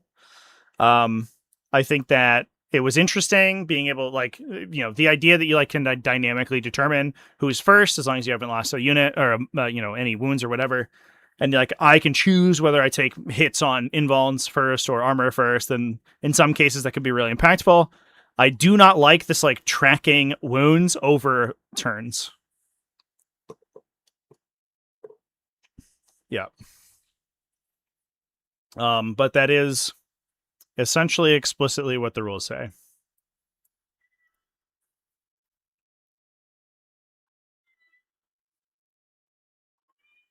I think what I'm going to do, I'm probably going to do a video this week where I just go through like open questions. Oh, what's up, kitty cat? Gonna come to the top? No. Yeah, you can't really sit on this one. She wants to try.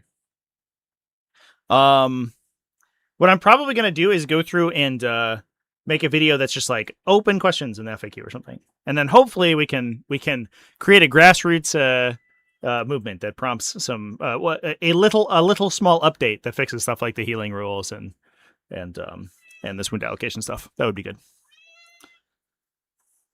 Let's say you have Lilith, and she makes it so that your non-invuln guys would have a save.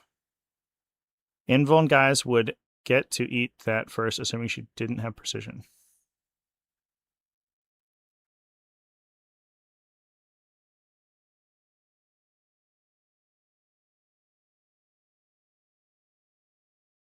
I don't understand what the question is. Anyway, let's move on. We've talked at length about this whole thing, so it is what it is. Okay, kitty. Oh, you coming up? Here you go. You okay, baby? Sometimes she does this. Yeah? Do you want to go on the tower? Yeah, okay. There you go, kitty cat. Yeah, I know, you're a little kitty pie. Oh, the floop. All right, there's my cat. I'll get to see and hang out with her. Heyo, what's up? At 3,191 now donated 50 Australian dollars. Now, thank you. Chat. As a Grey Knights player, I have luckily come off unscathed. My current list is still playable if I drop to a 4-man Tommy squad. Also, that you for being all over these updates and making sense. Thank you so much. Thanks for the kind words. I appreciate that. I don't know if I would put myself as the best content creator, but I'm definitely one of the content creators of all time. Appreciate the super chat though. That's huge. I really appreciate it. And Inky does as well, I bet. Look at this cute cat. All right, let's move on. So that's an attack sequence thing that we probably need stuff being updated. We're going to really quickly go through the other the other rules real quick and see if there are any big updates for them that we should know about.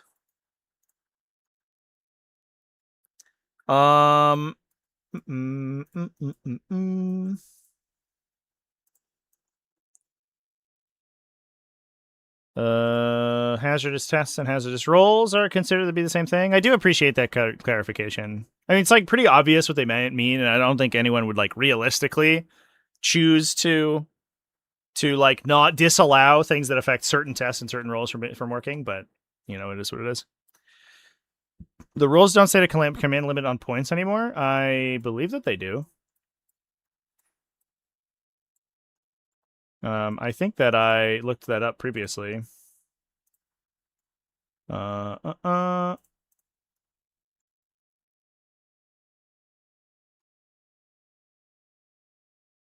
I want to say it is somewhere. I thought it was in the core rules, maybe. Maybe it is. If only we had some sort of like big document with all the rules in it, that would be cool, instead of going through individual things. The only mention of it is in the doubles event companion. Is that real?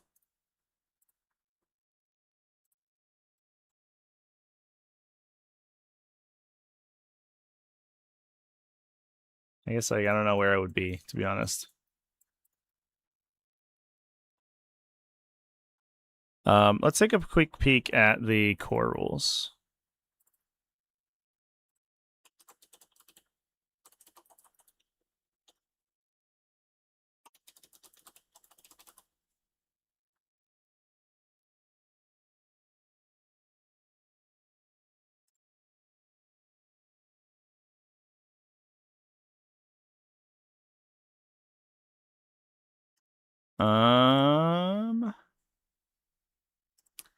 Oh yeah, I think you're right, chat. I don't think there are any caps on command point generation. I cannot find any. Let's take a quick peek. Gain core CP. The gain core command points step ensures that both players gain 1 command point each turn. Well, these rules are termed core CP here. They are command points like any other. Other rules that mention core CP sometimes refer to these command points. I kind of like that. Yeah, doubles event companion. Each force gains 1 command point. Forces may not generate more than 1 extra command point per round. Yeah, it just doesn't exist. Huh. Well, yeah, I don't. I don't know. I care about doubles that much, so get fucked, doubles players, I guess. Fascinating. All right, that's wild. They have done a lot to like mitigate command point generation. I wonder if there are any multiple command point generating like armies left in the game. I guess it's like, well, you could stack like Marnius Calgar with discarding command points, right? That would be a big thing. Hexmark Destroyer with Quantum Abacus.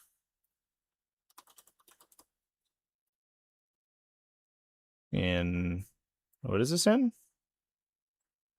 Each time you select a bear's unit, target with stratagem, roll a d6, add 1 if you're in range of an objective. On a 4+, you gain a command point. So you can like do it on Overwatch, and then I mean that's not that many. He only gets to Overwatch 1 additional time per turn, right? So he could roll 1 time and then your opponent kills him because he's a Hexmark Destroyer. I guess yeah. I forgot about like the units that do it. Yeah. That's true. Huron and Abaddon?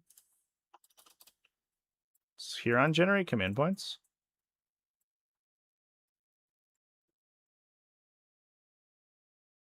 Wait, am I stupid? How does Huron generate command points? I don't understand. Masters of the Maelstrom could do it, I guess. I forgot about like the 4+ you gain a command point. Yeah, like Gretchen's really toxic. Yeah. That could be dumb. It feels like Zodgrad immediately windmill slams into orc armies, right? Because you can scout onto the front objectives and then roll a bunch of sniveling grot rolls or whatever. That could be disgusting. Auto pistol acolytes do that as well. Do ethereals do it? Roll 1d6 on a 4+, you gain 1 command point. How many points is an ethereal? 50. So 150 points in a Tau army, you could get 1.5 command points per turn.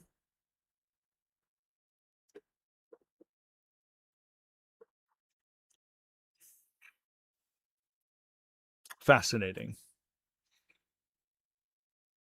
They have to be attached. They do not. Yeah, Deathguard Tallyman is like probably insane. I wish that this would just let me type again.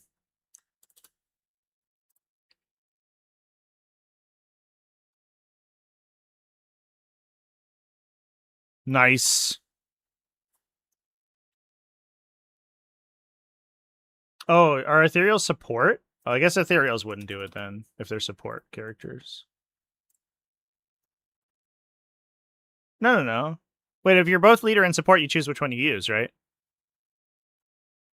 So you just don't attach?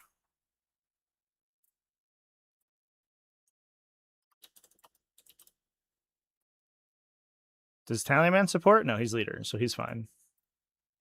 Let's see if there's a FAQ for that. That's a good thing. Fill your army roster. Select attachment units, warlords, and enhancements for your army. You will also attach leader and support units to units. You cannot exceed any of the values presented in battle size. Blah blah blah. Detachments. Your army, no unit, including attached units, can have more than 1 enhancement.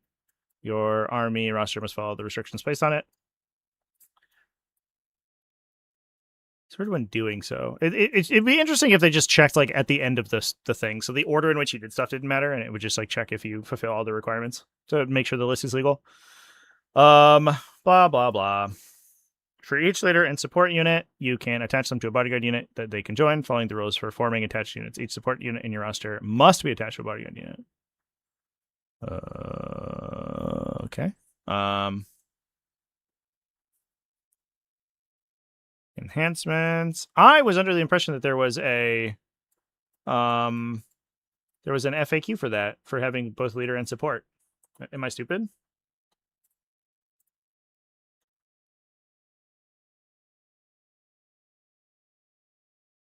Keywords in attached units. Maybe it's in support. For each leader and support unit in your army, you can select one friendly bodyguard unit it can lead. That unit will lead the bodyguard unit for the battle and form an attached unit with it. Huh. If your ethereal doesn't have support in the MFM, oh fuck, dude.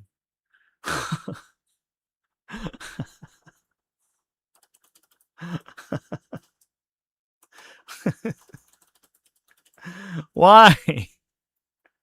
Why are we like this? Why did we do this to ourselves? He does not have leader on his datasheet. I'm gonna go out on a limb here, he doesn't have support on his datasheet. I'm gonna go out on a limb, chat, and say he's not supposed to have support. I don't think he's meant to be a support character. So I believe that you could take 3 ethereals as independently. I think this section is a typo because he doesn't have the ability. Apparently, it's not in the MFM. It seems like he's typoed a little bit. GW says MFM is king. I would fucking hope so, dude. I mean, the app is like, perennially massively incorrect about a bunch of stuff. So apparently it's in we just read it, the rule that says support has to be attached. It's in the fill your army roster rule. Under attach leader and support. Each support unit in your roster must be attached to a bodyguard. It doesn't say what happens to you if you don't have that, but I guess the list just becomes illegal. Why wouldn't ethereals have support? Because they literally don't have it on their datasheet. Oh. That's incredible. What a time to be alive. That's insane. Oh boy. All right. Well, interesting stuff. So we can have unlimited command point generation off of our 50-point characters that roll 50/50s to get command points. Small indie company, indeed. Well, the problem is that they're making this complicated app that's like stupid. And they could just make a web app. They could just release they have the Minotaur field manual. Just release that and have a mobile version. And then you just use that. I don't know what we're doing with all this like app stuff. And then the app, I bet, is more complicated to update in the back end, which means that when these issues these issues are much more common, right? Because instead of just like updating a entry into a spreadsheet, there's like a whole piece of coding they have to do. Wild chat. All right. We were going through the core rules. We went through all the attack sequence stuff. Went through all the visibility stuff. We are seeing if there are any things. We have determined that there is no command point cap in the rules. So I should actually I'm going to start a notes document. I'm just going to do Notepad. And we're going to start writing these down. All the fucked up things that we found. First of all, no command point cap. Second of all, it's healing bodyguard units and returning characters. Healing / reanimating. What was the other one? Oh, the wound allocation groups with dead models. This is a good discussion. 50/50 hyped and want to quit. Dude, this is classic start of the edition stuff. This is the pure start of the edition experience.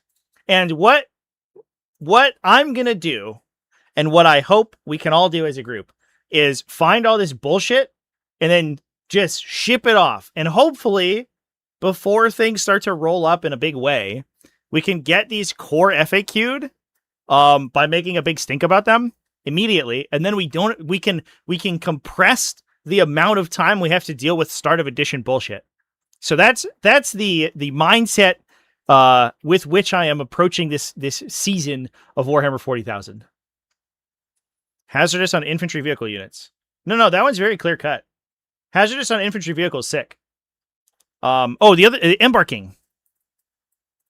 Embarking after setup, but not using a movement. That's a good one.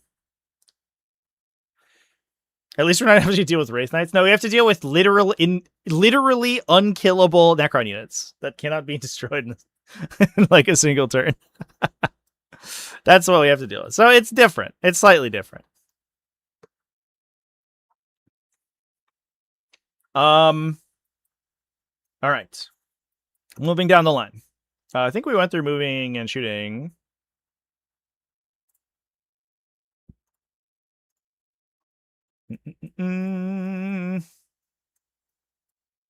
This is all stuff that is in the thing.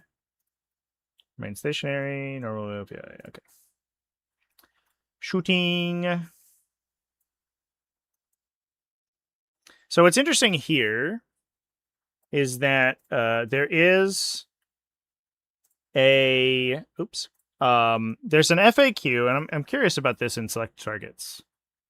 That specifies, and this does seem explicit, that the target of your guns can have different ranges and visibility, which I have definitely misplayed at least one time, where I was like, well, my guys outside of X range are hidden, and my guys inside X range are out of line of sight. So it's fine. Turns out that doesn't work.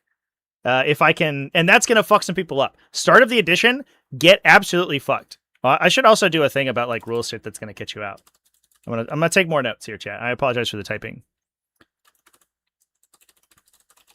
LOS and visibility can be, and range can be different.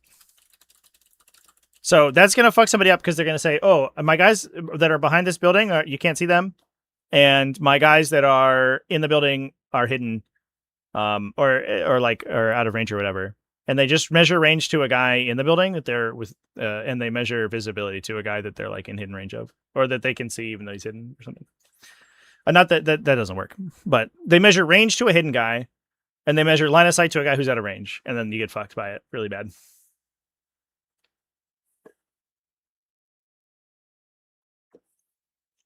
Engagement with overhanging parts of your models. That's, I think, also included. Extra attack stuff can game attacks. Yes, that is in there. Unless they have core rules it out, which we'll find out momentarily, I guess.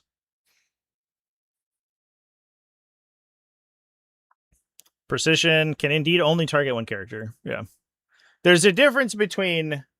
Well, I guess like that's good for stuff that'll catch you.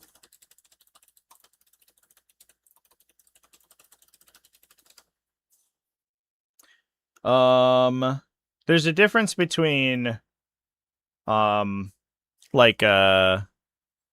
that have changed and things that are legitimately broken, right? And so we're kind of looking for both. All right. Where are we going? Battle round, start a battle round.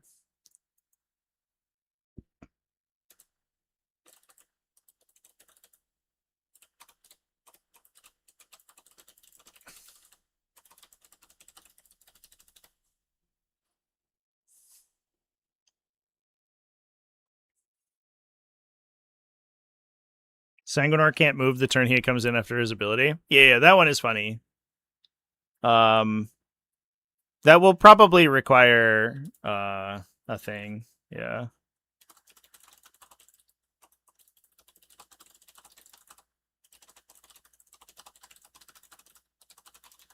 Is he the only fight phase arrival? Oh no. Summoned by Slaughter does that, right? So if you if this works in any phase, if you destroy a unit, you can bring a Bloodletter unit from reserve onto the battlefield. If you do that in your opponent's fight phase, they don't get to move. They just stand there. That's very funny, actually. So that and Sanguinor both gets hit by that weird interaction. That's like almost certainly fucked.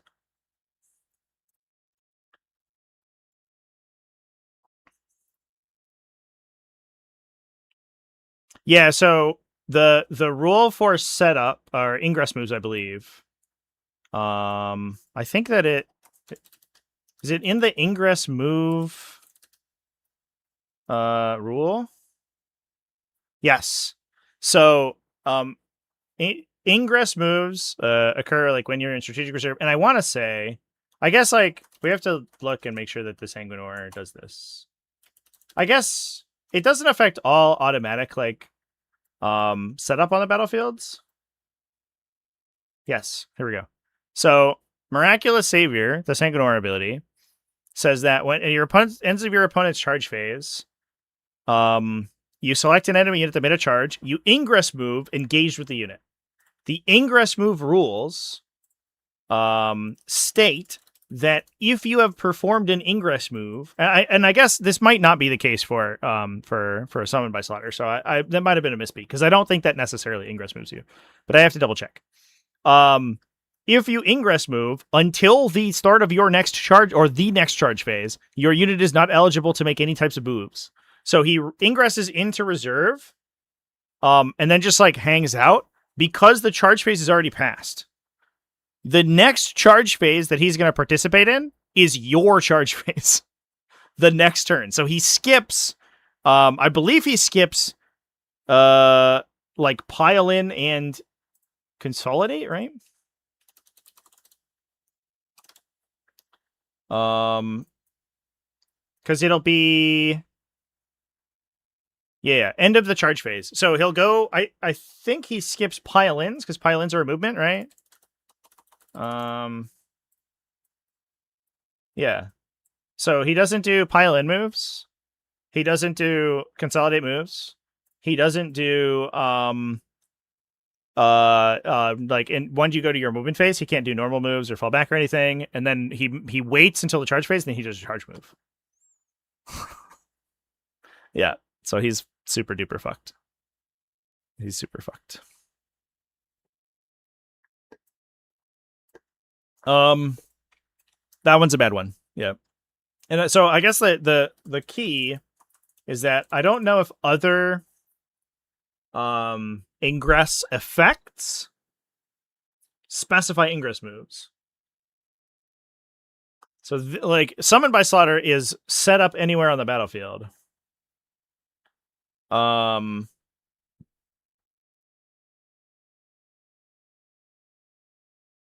Interesting. Summon by Slaughter is set up on the battlefield. It's not perform an ingress move. It is explicitly stuff that does ingresses. And I think that they kind of like painted themselves in a corner by just saying that all ingress, anything like deep striking, uses normal ingress rules and cannot move after doing that, period. Which like prevented, I mean, obviously it dramatically changed a lot of like balance, gargoyles and seraphim and all this stuff that was balanced around being able to move after deep striking, and they just lost it.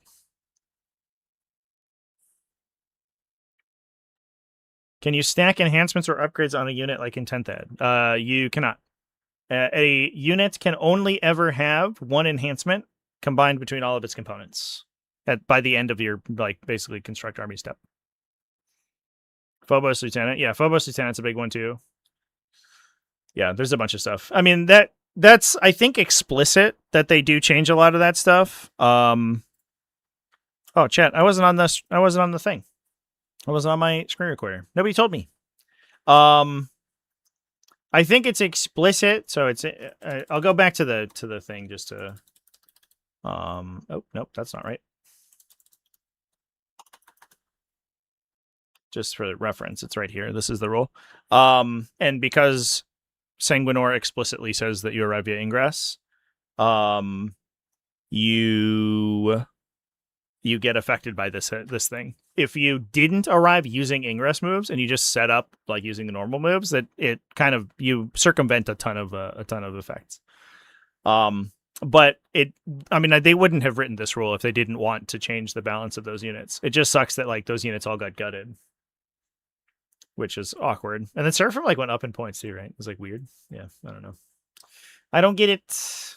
I guess because they're fast on board, but it is what it is. If you ingress move with Thousand Suns, you cannot temporal surge that unit. Yes, that's true. That's another big one too. Good call out.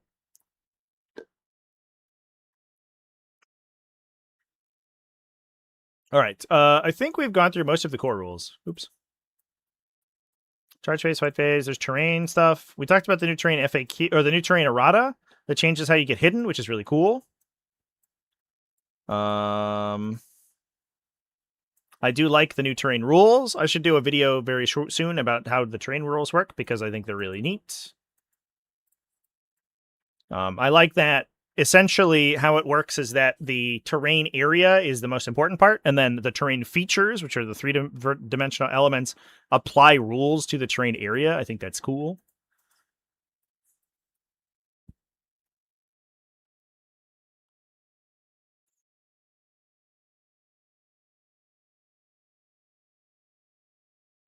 I don't know, however, if there are any other rules. Benefit of cover, blah, blah, blah, blah, blah. Hidden. During the first turn, conditions that require something to not have happened during the previous turn are true. I don't know if that's the case, but thanks for the clarification. For the hidden rule, this means that during the first turn, a unit has not made ranged attacks during the previous turn. So you are hidden immediately on turn 1. What's interesting is that I guess they didn't add the thing that where you get like 12-inch hidden if you're in some circumstances, which honestly I think is probably fine. Oh, maybe they did. Oh, if you are in a solid terrain feature. Hold up, what? What does within a solid terrain feature mean? Isn't the terrain feature a piece of terrain? How do you be within that? That's weird. Well, hold up.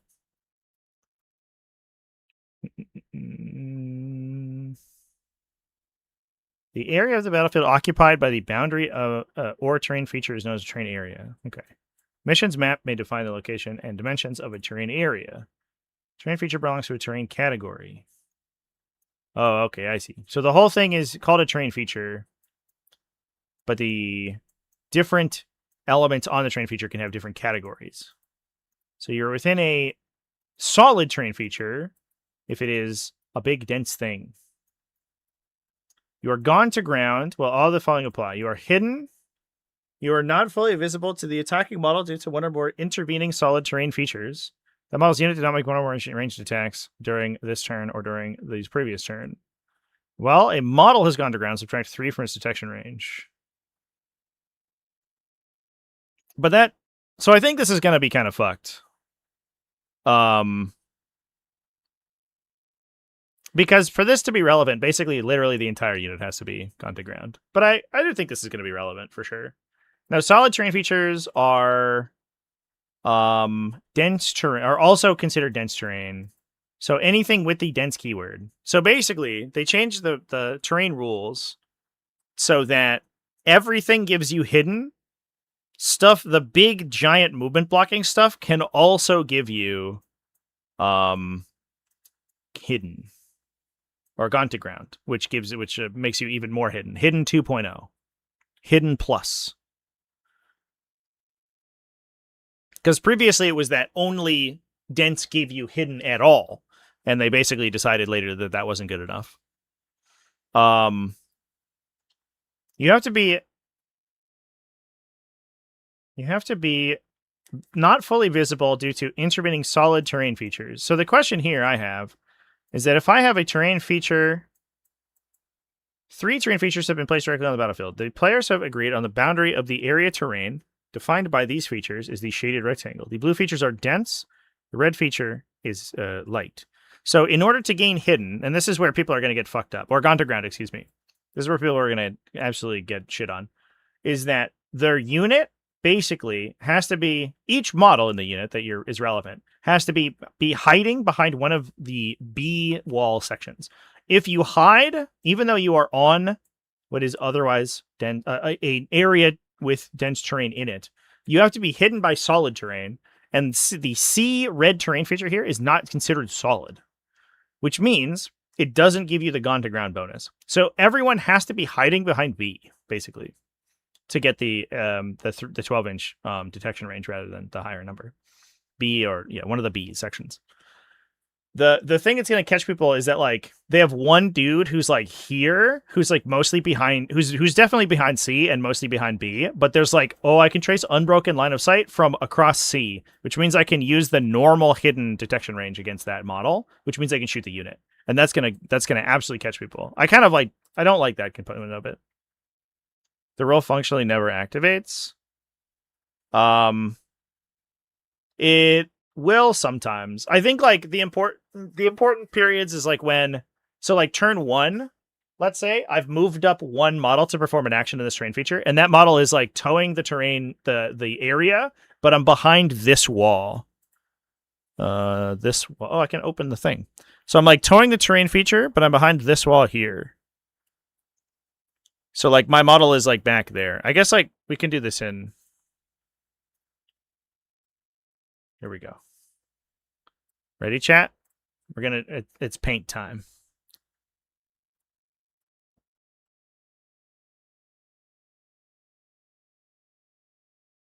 I have to turn on my display thing. It's paint time. We're painting. So here we are. This is our diagram. We have determined that what I would prefer not to do is be shot. So I'm behind the wall. So here's like the border, right? I'm gonna put a model who is touching the outside. Or let's say it's on this side. We'll do it on this side because it's easier. So I'll be red, and I'll make my guy really big.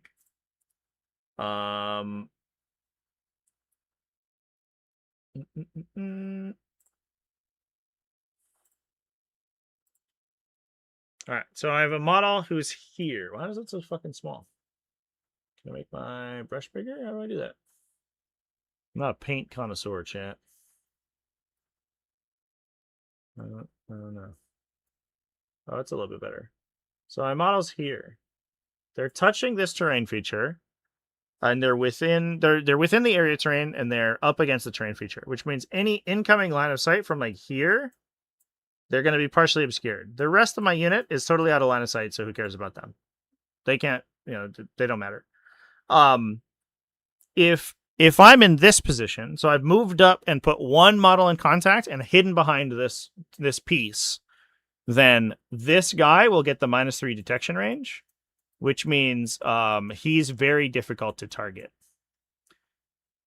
The part that's going to catch people is they're going to say, oh, I can do this by putting my models in here, right? This is fine because I'm in dense and I'm partially behind the line of sight blockers. However, that's not how it works. You have to be behind this line of sight blocker for it to matter, not this one. So basically, in order to actually get the roll while you're totally inside the terrain, you're going to have to be like this. Right? Like on imagine you're on the other side, right? You're behind underneath the wall or underneath the floor here. Then incoming lines of sight from this direction will get impacted by it because they're all going to be partially seeing you through this thing. It is gonna be really obnoxious. I think you're gonna have to need some intentional play for that to work, to be honest. I don't know necessarily if this is gonna be a thing where it like you're without describing your intent to your opponent, they're gonna you're gonna be able to do it very easily. But also in a lot of cases it won't necessarily matter because the difference between a 15 and a 12-inch detection range only really matters for like these models. The models in the front of the unit are going to be the ones for whom a shortened detection range matters the most, and those are the models for whom it's going to be easier to do. So in some cases, it is going to be pretty easy, but there's certainly some cases where people are going to get fucked by it because they thought they were in gone to ground and they actually weren't. Does that make sense, chat? Why did they not make it just be within an inch? Probably that might have been good, but then you could get it on the front of the terrain piece. And I think they wanted to prevent that. Can I elaborate on why go to ground doesn't work if you're partially obscured by light? Because it requires that the terrain feature you're hiding behind to be solid. And solid is a keyword only applied to dense. It's down here. So basically, think of it like the difference is like light terrain features are like little walls and things. Dense terrain features are like big buildings and things. This keyword only applies to the terrain features that are big and stuff. And they're differentiated on the charts. On if you use the normal deployment charts, the normal deployment charts like showcase which ones are solid and which ones are light.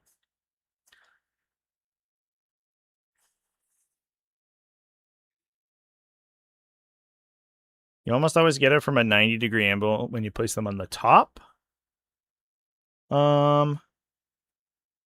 I mean, I guess that gets a little funky because line of sight can be drawn from anywhere, and so anything that's like very marginally taller may be able to see you. Yeah.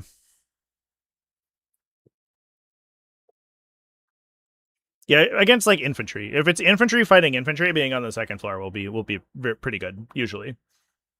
If it's infantry, um, if it's infantry fighting vehicles, the vehicles will almost certainly be able to see you from a higher vantage point, and then they don't care about it.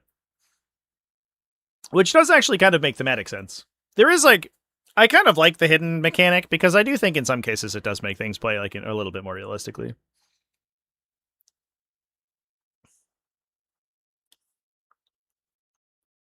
No. I think you are misunderstanding, chat. It's not. It's not that you get the gone to ground bonus when you're in solid terrain. It's when you're in solid terrain and are hidden and are hiding behind the solid terrain feature, and didn't attack. You need all of these to work. So you have to be inside the terrain, blocked by solid intervening terrain features, and not have attacked.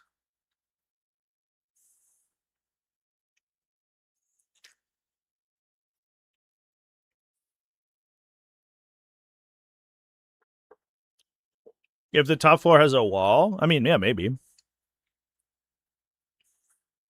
The thing to consider is that like line of sight's super fucky wucky. If you're like trying to conceptualize, this is why everyone hates true line of sight. But like if you're trying to conceptualize the way that you can like very consistently get gone to ground, yeah, they're like you'll be able to find some with an asterisk that your opponent will also, will be able to find ways around it. Just because of how like T-loss works. You're like, I'm behind a low wall, and they're like, I put the wing of my airplane over it, or like I put my knight next to it, or I put myself on a different wall. It's like there's always going to be like some gray area where you can't actually necessarily plan for it.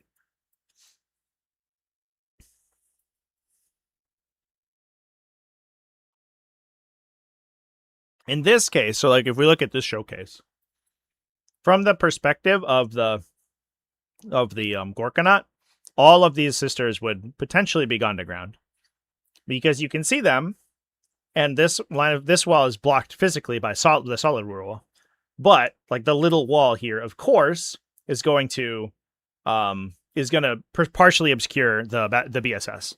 However, if the Gorkanaut was like very marginally over here somewhere, then he would just basically have clean line of sight to all of them from like the tippy top of his little guy, and so none of them would be hidden.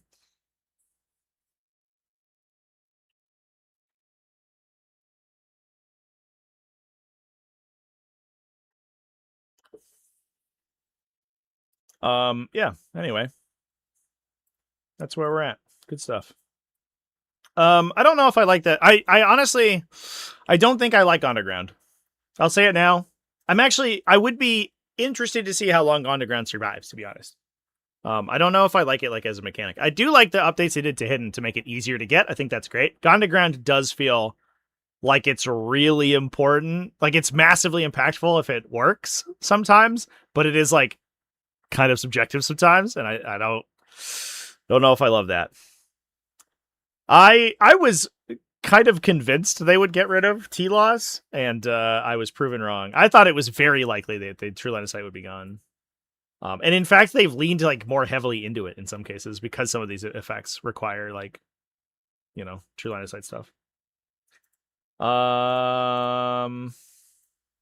Stratagem stuff. There's stratagem modifiers affected by a stratagem. I wonder if there's like, we didn't really talk about the phase cap rule.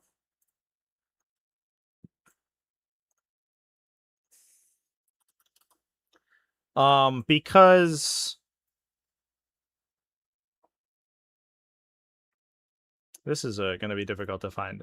That like most stratagems, I don't really see this actually covered anywhere.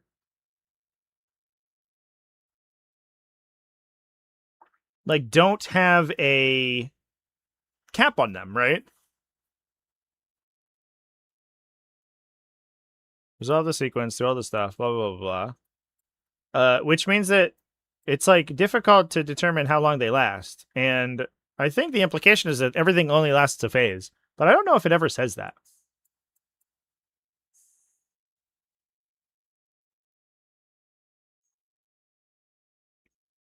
Rapid ingress into the top 3 story ruins to be gone to ground hidden.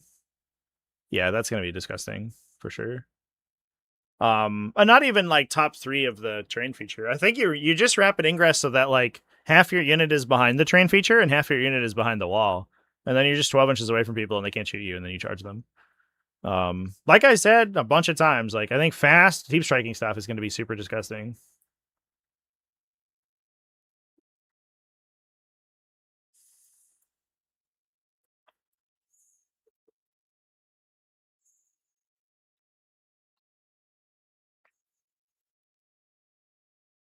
I wonder if it's in core concept somewhere where it says that.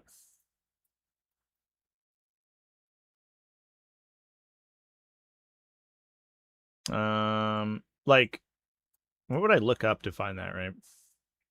There's a whole scale to 40k of like figuring out where shit, like where rules live. Like we might know the rule, but we might not know where it says something. Persistent rules effects? No.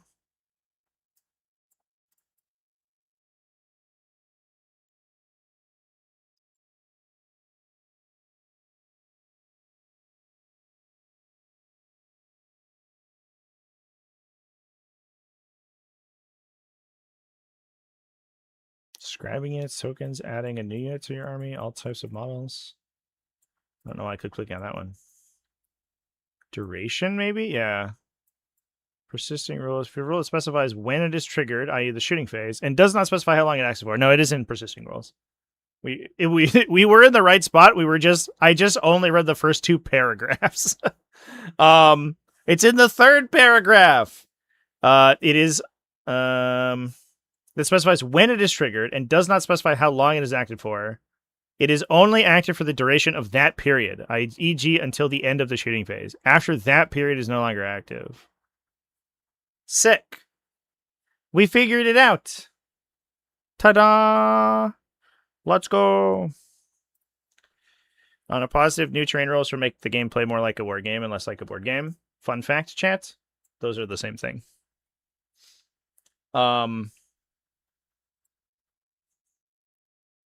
All right. I'm about ready to be done with core rule stuff.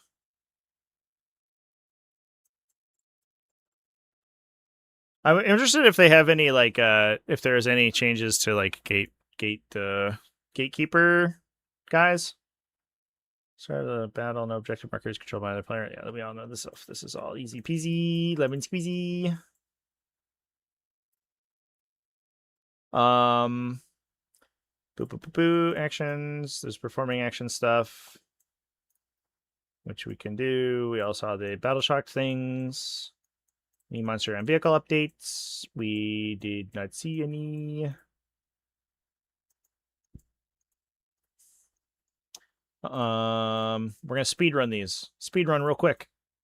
The able to embark thing is fucked. Super duper fucked. Disembarking. Disembarkation move is the whole thing. Yep.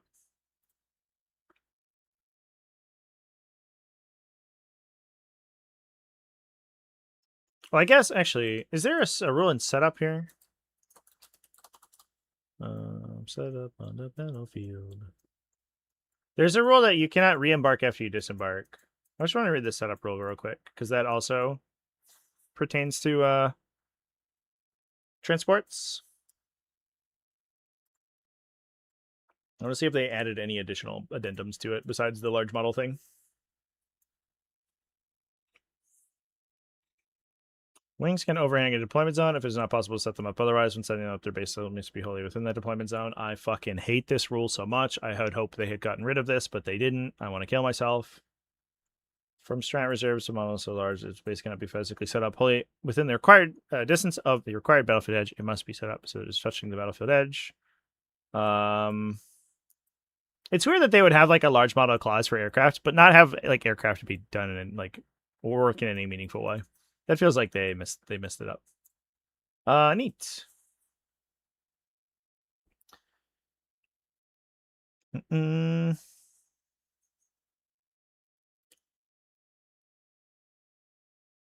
Take to the skies. Before or after roll?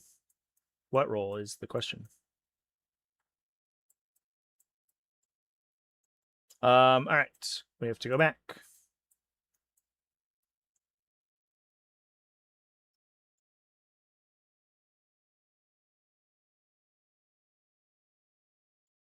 Attached units we already went through a bunch of times because we were worried about these Necron boys. Reserves is now the same as strategic reserves. There is, interestingly, a so ingress moves are a move that you can perform during the movement phase. However, they're not the only way to arrive from reserves because things can just come in, right? Like a bunch of abilities say that you just appear here, right? Before the battle, in the declare battle formation step, you can select one or more friendly units to place in strategic reserves. Instead of setting up these units on the battlefield during deployment, place them on one side. Okay. Don't place them on two sides. One side. It's important. If you're removed from the battlefield and placed in strategic reserve during the battle, unit is repositioned. In addition to any other rules that apply to such units, all of the following rules apply. If he's in the moon phase, you can do it in somebody who's already moved. It's still considered making a move that it already made, and any rules that affect them continue to affect them. So the weird part is that like there are rules FAQs that I think are a precursor from previous editions that say that you can't arrive in turn one like via like uppy downy or whatever. If you have a thing that says like you jump into reserve and then you are set up on the battlefield. However, I don't believe that's the case anymore. Nothing explicitly prevents you.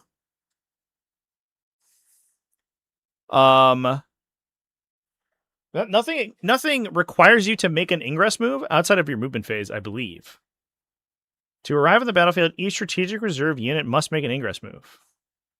But the question is, do you make an ingress move even if you arrive via non-ingress means, right? So like we talked about the summon by slaughter previously, and you just like you basically construct a unit out of your reserves on the battlefield after you destroy something. It in no way says that you make an ingress move. It just says you set up on the battlefield. They don't have. I guess it's like you're counted as making an ingress move if you set up on the battlefield as reinforcements. Is that how that works? I mean, it has to be. This is, again, the problem with directly transposing previous edition stuff is that a bunch of shit breaks halfway in. I think that they mean that all reserves have to make an ingress move.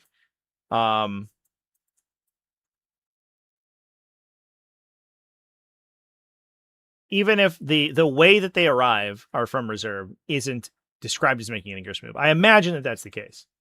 I'm going to go ahead and assume that that's what they're trying to say here. The problem is that like a lot of stuff is set up on the battlefield, but doesn't say set up on the battlefield as reinforcements, which means that like this wouldn't apply. But like I guess this is supposed to apply. I don't know. It's messed up. It's all messed up. And that's what prevents you then from moving later on, and all that stuff.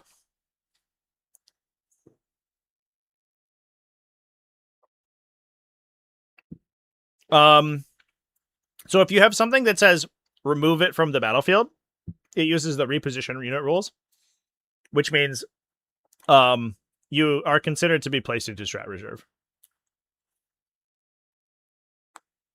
That is definitely worth like noting in our thing. So like some units are set up but not explicitly are set up or removed but not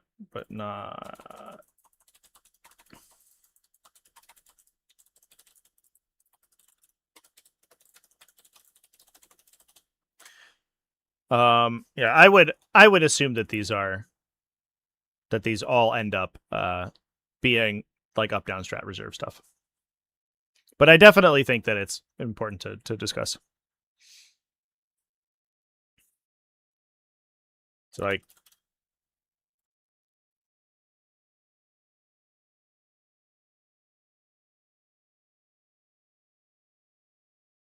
yeah, like this is a great example. I think this is a good example, chat. If it's not within engagement range of one or more enemy units, you can remove it from the battlefield in your next reinforcement step. Set it over anywhere up on the battlefield. It doesn't come out of reinforcements. It doesn't say that you enter or arrive from strat reserve. So I'm not 100% sure, but I would assume that it would use the same rules. But I guess that those guys require that you come down the next turn. But the problem is that then like you can trigger a bunch of like weird stuff you're not supposed to do. So I don't know. Maybe these guys can come in turn one. There are some examples of units that or of effects, and that's kind of one of them that put you in strat reserve, then require that you arrive the next turn, and those are a little bit fucked too.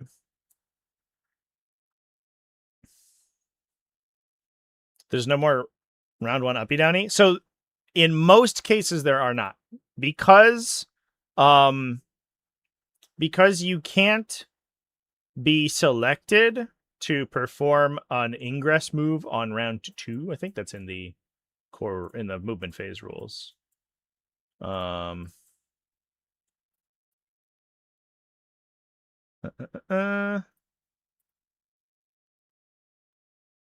were we at? We were in strat reserve.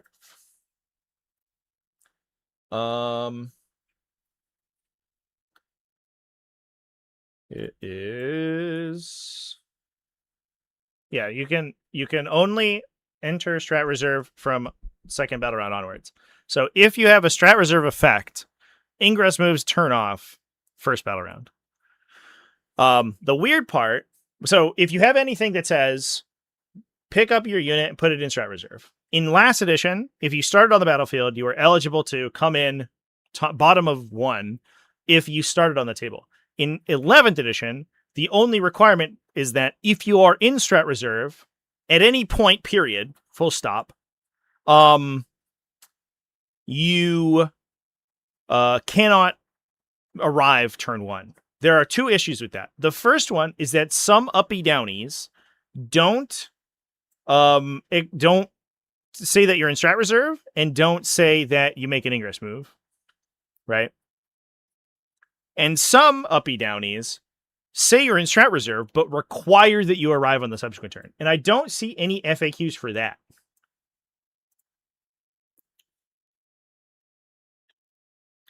So like demonic incursion, I think, is a good example. I don't know how this detachment's supposed to work because it has a stratagem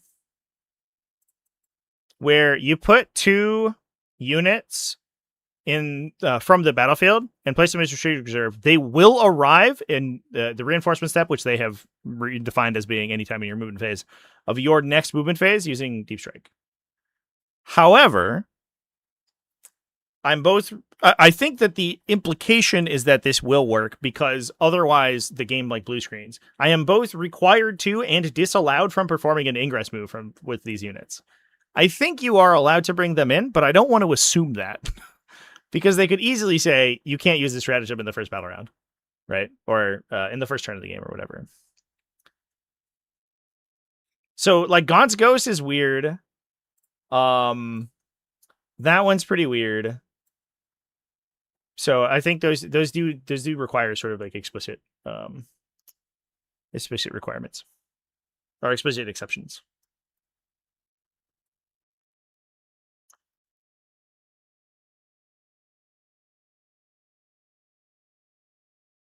Yeah, I mean, I would assume that specific rules override, but again, this is Warhammer 40,000. Assuming any rules have consistency is a whole can of worms. Because there are other FAQs elsewhere that like units are explicitly prevented from arriving on turn 1 for any reason. Yeah, it is for sure the case, though, that any reserve stuff that gets picked up turn 1 and just says you enter strategic reserve cannot arrive bottom of 1. The stuff that says you must arrive probably can, but there's definitely a little bit of gray area.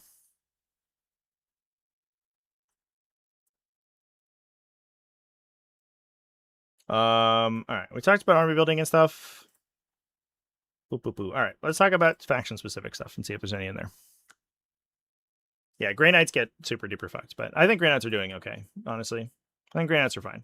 And I think that the bottom of 1 reserve mechanics was just a big benefit for the second player in a case where the second player didn't necessarily need it. They might now, because it sounds like first player is very good in these missions, but I haven't played enough to determine that.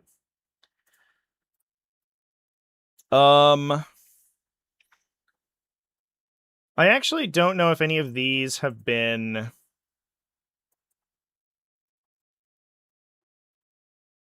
FAQ'd because they aren't in any of the documents. So like there's big FAQs on Adeptus, or there's big open questions on Adeptus Sororitas. Like, how does this army ability work, right? I can use Acts of Faith to perform miracle dice. However, in a lot of cases, I have to perform miracle dice before I roll a group of dice, because now all the rolls went from being assumed to be individual to assumed to be pooled, and now it's before making a dice roll. So like, if I have to declare a miracle die if I'm rolling like 20 saves, that I'm going to use a miracle die during that saving throw roll? That would be shitty if that's the case. So I don't know.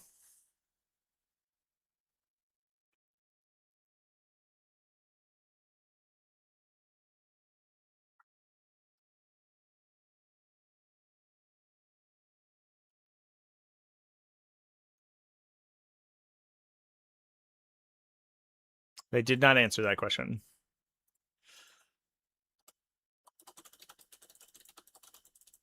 That goes into the list of things, of open questions. Interested in seeing if there's any other interesting stuff. I think that we actually covered all of these. I don't know if any of these are actually updated. Are there like any other open questions that people have for faction stuff?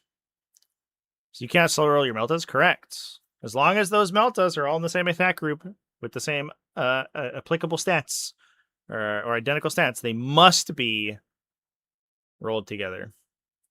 If we target a unit with auto divinatory targeting strategy while the protection period of action is applied, order of ballistic modifiers applied. Changed to 3, then improved. Yeah.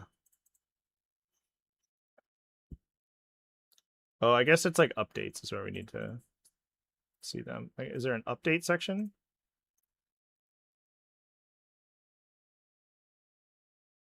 Oh. The other thing about sisters too, and I actually think sisters are going to suffer a little bit, because this is played against when I played against Ash the other day. She made the point, which I thought was very cognizant. Was that because sisters units were considered, the characters and their bodyguards were considered separately for miracle dice generation previously. If you had a character full army, you could generate a lot of miracle dice from like little units with characters being destroyed. Now you generate half as many, which is not ideal. That said, there are some instances where I think like the healing mechanics allow you to like bring back a Hospitaller and then have the Hospitaller like regenerate her unit, because there's nothing that says you can't do that, which is wild. If Mechons have a mech as the leader, is Hazard's only one wound? Yeah, that was, I think, literally the first interaction we talked about this on stream.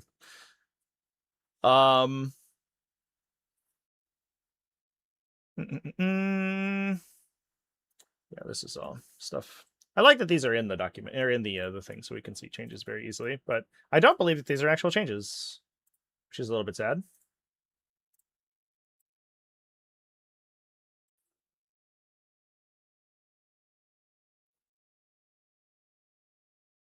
Yeah, the Meltas bypassing blanks is like kind of a mess. Was there like a Tau FAQ about that or something? Nope. So Melt is like theoretically bypass blanks, but we're actually not really sure what the rule is supposed to do. It's a super duper fucked up rule.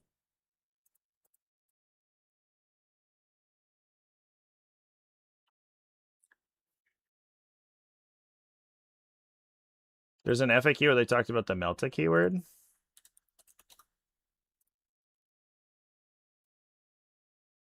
No. I don't see one, but maybe it's in there.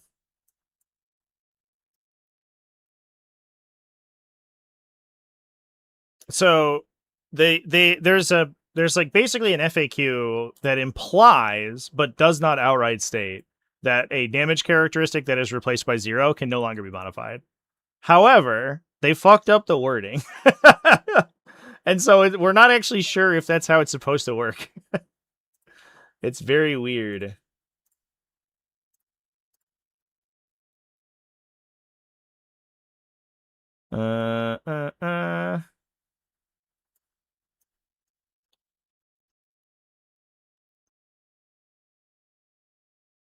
What's with Gene Stealer calls? I have no idea. I'm so curious about Gene Stealer calls as well. I guess that's another like interesting thing to look up is like, did they fix Gene Stealer calls army ability? Probably not.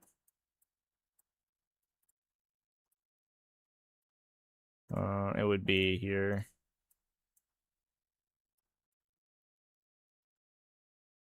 Is this just a they literally screenshotted their PDF and just uploaded it to the app. I love it. Thanks, chat. Thanks, guys. You're the best. Can you revive models that are not on the battlefield? Yeah. That's how reviving does.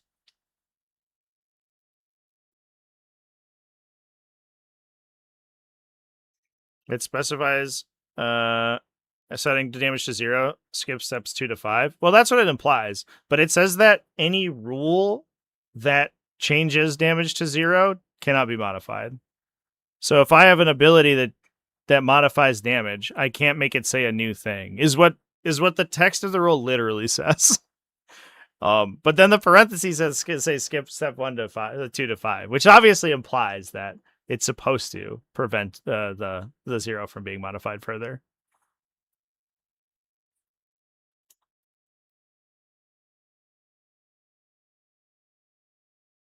Oh yeah. So the issue is this rule here. If every model in the unit has the ability, it just needs this needs a clarification for bodyguard, but they haven't done it yet.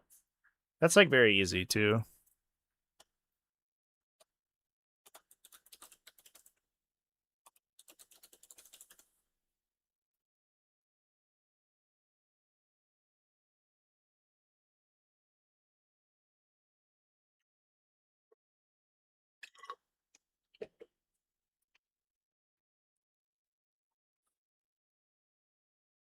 Melta is a rule, but it's not a rule replacing your.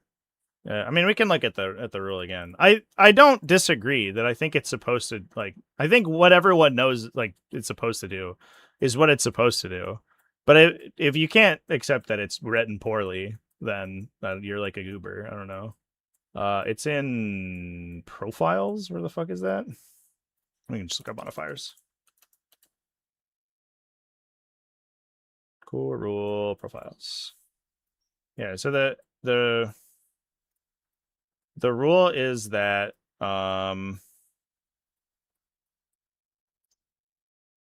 rules that modify a characteristic in the step to a new value of 0 cannot be modified by other rules. So like there's literally no way to read this that isn't that the rule doing the modifying is the thing that is prevented from being modified. The ghost kill ability is not being modified by Melta. Melta's modifying the damage characteristic, which this is supposed to stop, but obviously is like the parentheses, I think obviously indicates that that's what it's supposed to do, but it needs to be that like if a value is modified by if a characteristic is modified in the step to a new value of X or Y, that characteristic cannot be modified by other rules. But they didn't say that. It's like super fucked. I don't know. But we talked about that at length previously. I think it just needs a little bit better wording.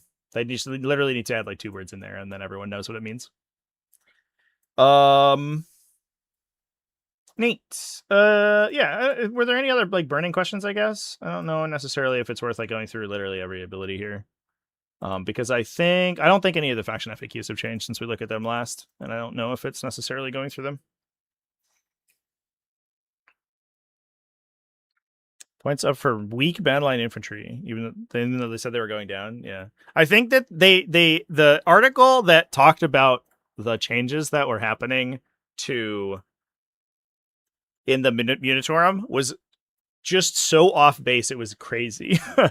They talked about like big 20-man units going down, and then I think they decreased like 2 of their points values, and then like increased the points value for 20-mans like across the board elsewhere. It was wild. Like what are we talking about there? That was crazy. Just I think a lack of communication between Balance and the marketing team. But anyway, I think if we don't have any more discussions to do, I'll probably go ahead and hop off. I'm a little sleepy. I've been live for like 7 hours, so go through all of these crazy changes. So many changes.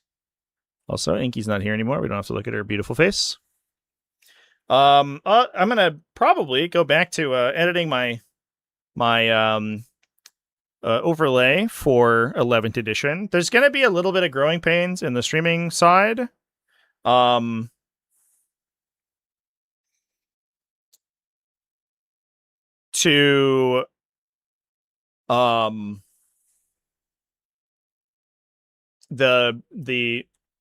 the scoring software and stuff, I think there's going to have to be some updates that happen. So the first stream or so may be a little haggard, but we'll see. I'm going to try to add some additional features and things, make things a little bit simpler for you. But yeah, I'm going to be live on Saturday and Sunday. I'm leaving on Friday to go live stream the Summer Ruin event. Characteristic becomes D6 plus 2 before Ghost Kill modifies it to 0. No. That's not how it works. So the way it's supposed to work, I think, is that your replacement modifiers always occur first, and the rule that we're discussing is supposed to say it's locked at that. The way it worked in 10th edition is that it was the same sequence. Characteristic modifiers always apply first, so you go from D6 to 0, then add Melta. The new rule is trying to say that you go from D6 to 0 and Melta doesn't apply. Not that it goes to D6 plus 2 and then gets replaced. It's that it just ignores Melta entirely. But what it said is that you can't change the rule that says it reduces to 0. Just like, all right, nothing was saying that. But obviously I don't think that's what it's supposed to be saying. Yeah. Anyway. But it is important to note, of course, in all things, that it's not that for clarity, it's not that the Melta effect happens first. It's that the Melta effect is ignored entirely. Which doesn't matter in most cases, but it's in here. So basically, you go to modifiers. You go down and you go to replacement effects is step 1. Subtraction effects is down here. So they sort of sequenced how some of these things apply in the new edition. Where I think it used to be that you would do division before addition, I think was the difference. And now you do division after addition, which is means that like you can half damage will affect a Melta attack, basically. However, what they're trying to say is that you replace the D6 damage Melta gun with an unmodifiable 0, and then you go through the rest. That's what they're trying to say, basically.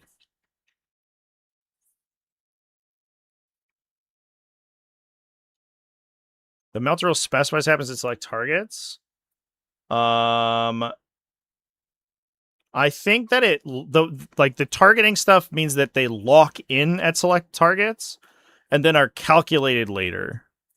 So like your all your characteristics are currently like constantly being recalculated based on what's currently active, and Melta basically says like, when I target you, I get a bonus that will be added to the real time recalculation of my modifier. There's nothing implying that like if you have a preset modifier that then does not interact with future modifiers. Not that I really think it matters in any case. It's very easy to do like a whatever to just do a little specified FAQ or whatever that says that this works the way that it seems like it's supposed to. But it is important to note in other cases, if you are not modifying value to 0, so the only times that that value modification is unmodified is ignores future modifiers is when you explicitly modify to 0 or a 0 equivalent, dash or asterisk. If you have a characteristic modifier that changes your characteristic, for example, to 1, that will always occur before you apply other modifiers to it.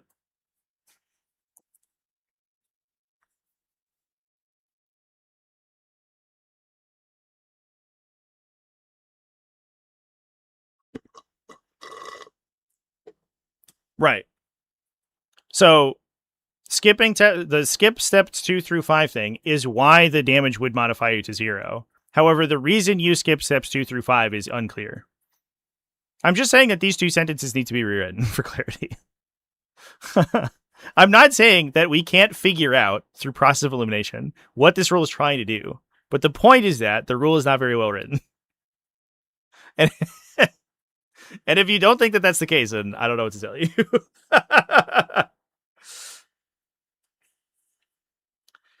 I think it's very easy to just clarify for people that that's how it's supposed to work. It's a simple solution, and that's why it's going to go into my big document of rules that don't make sense.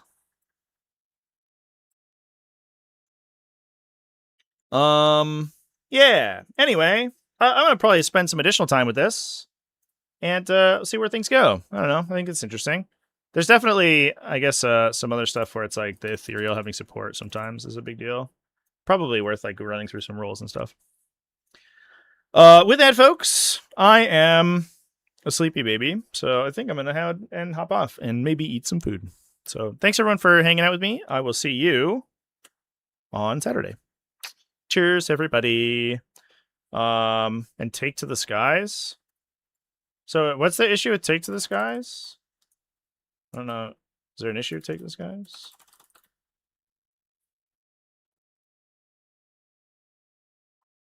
This time you're selected to make a normal, advance, or fallback, or charge move for moving animals in the active player card. Take to the Skies.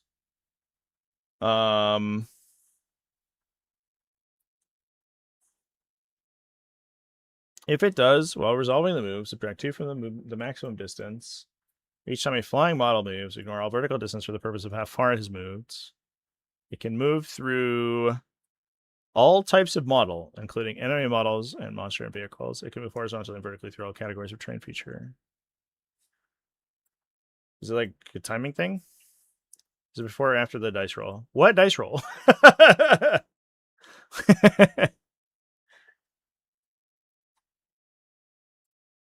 An advance roll? Is that the question? What is it? A desperate escape check? A charge? Well, it always happens after charging because you haven't made a charge move yet, right? Wonder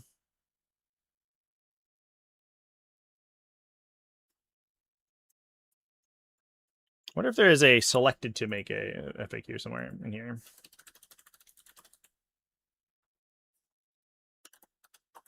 Selected to make. Is that a thing? No. Move unit step.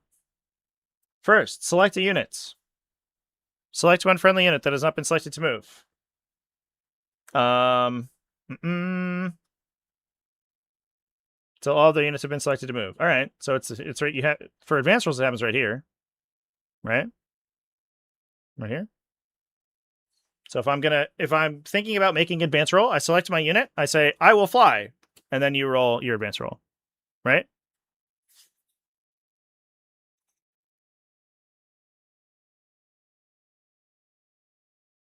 And charging. Oh, I'm sorry, chat.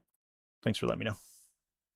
So so if we go to movement, there's a select movement step. Oh god, I was just there, and now I'm gone.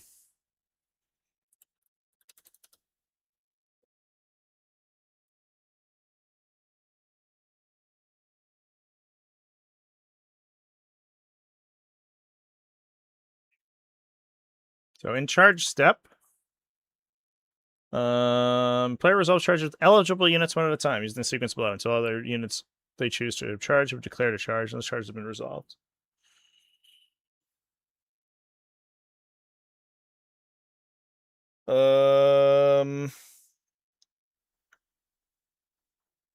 So selected a charge. It seems like in all cases it will be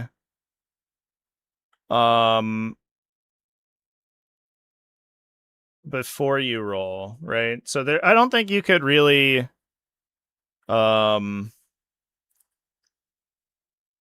don't think that you could reasonably argue that the selection to charge step is not simultaneous with declare charge, which just says I check if I'm eligible, I will charge. Then you go, I will make a oh, I guess let's make a charge move. All right. So you make a charge roll, but this is why I wish I had multiple things. Then I could keep the rule up as reference. So it's take to the skies is the thing. Declare take this guys before you move a model.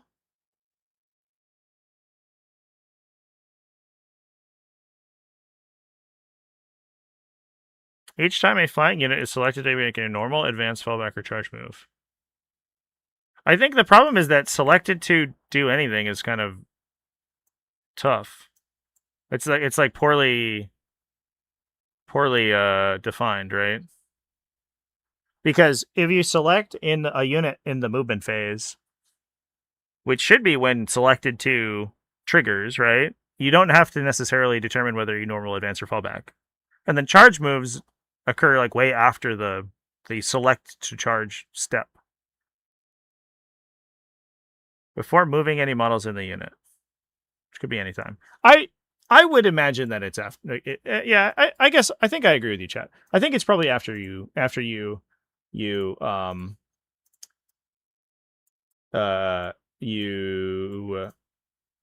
make the decision. When do you determine for an advance roll?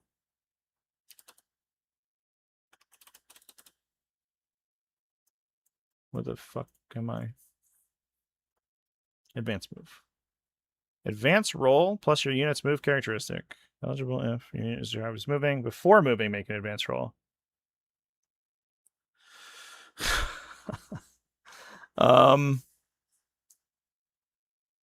So you make an advance roll before moving. I assume that is before moving any models, which means they would be simultaneous, which means you would determine, right? Because it's an optional ability. Oh, no. If it's simultaneous, then you would make the advance roll first, because the advance roll is required.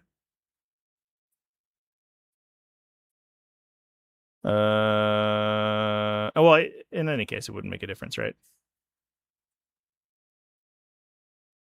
It's before moving any models. Yeah, I like. Well, it's yeah.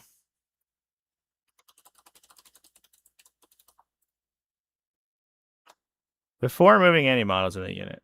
Yeah. I guess like it probably doesn't really matter. The weird part is that I don't think it makes a difference for this, because assuming it's simultaneous with like the things that apply to these, because it's optional, it would always happen after them. So it doesn't make a difference for this. But obviously for future like selection to do stuff requirements, it's like pretty important. But is before moving a unit and before moving any models in a unit, what's the difference there? Do you move a unit before you move any of its models, or is moving models in a unit synonymous with moving a unit. I would argue the latter, because a unit is a unit as an entity is the sum of its models, which seems to me like it would happen at the same time that you make your advance roll, in which case it doesn't really matter. But I do agree that selection to move is very selection to move and before moving models is kind of inconsistent. Also, timing stuff, like immediately after, just after, all that stuff is gone out of this, as far as I know, which means that there's a lot of like open questions for timing. Yeah. So I would assume that it's after you make your charge roll that you decide. But it is important to note that it is before moving models in the unit, so you can't have picked up anyone before you do it. Not that it makes a huge difference, but for timing or whatever.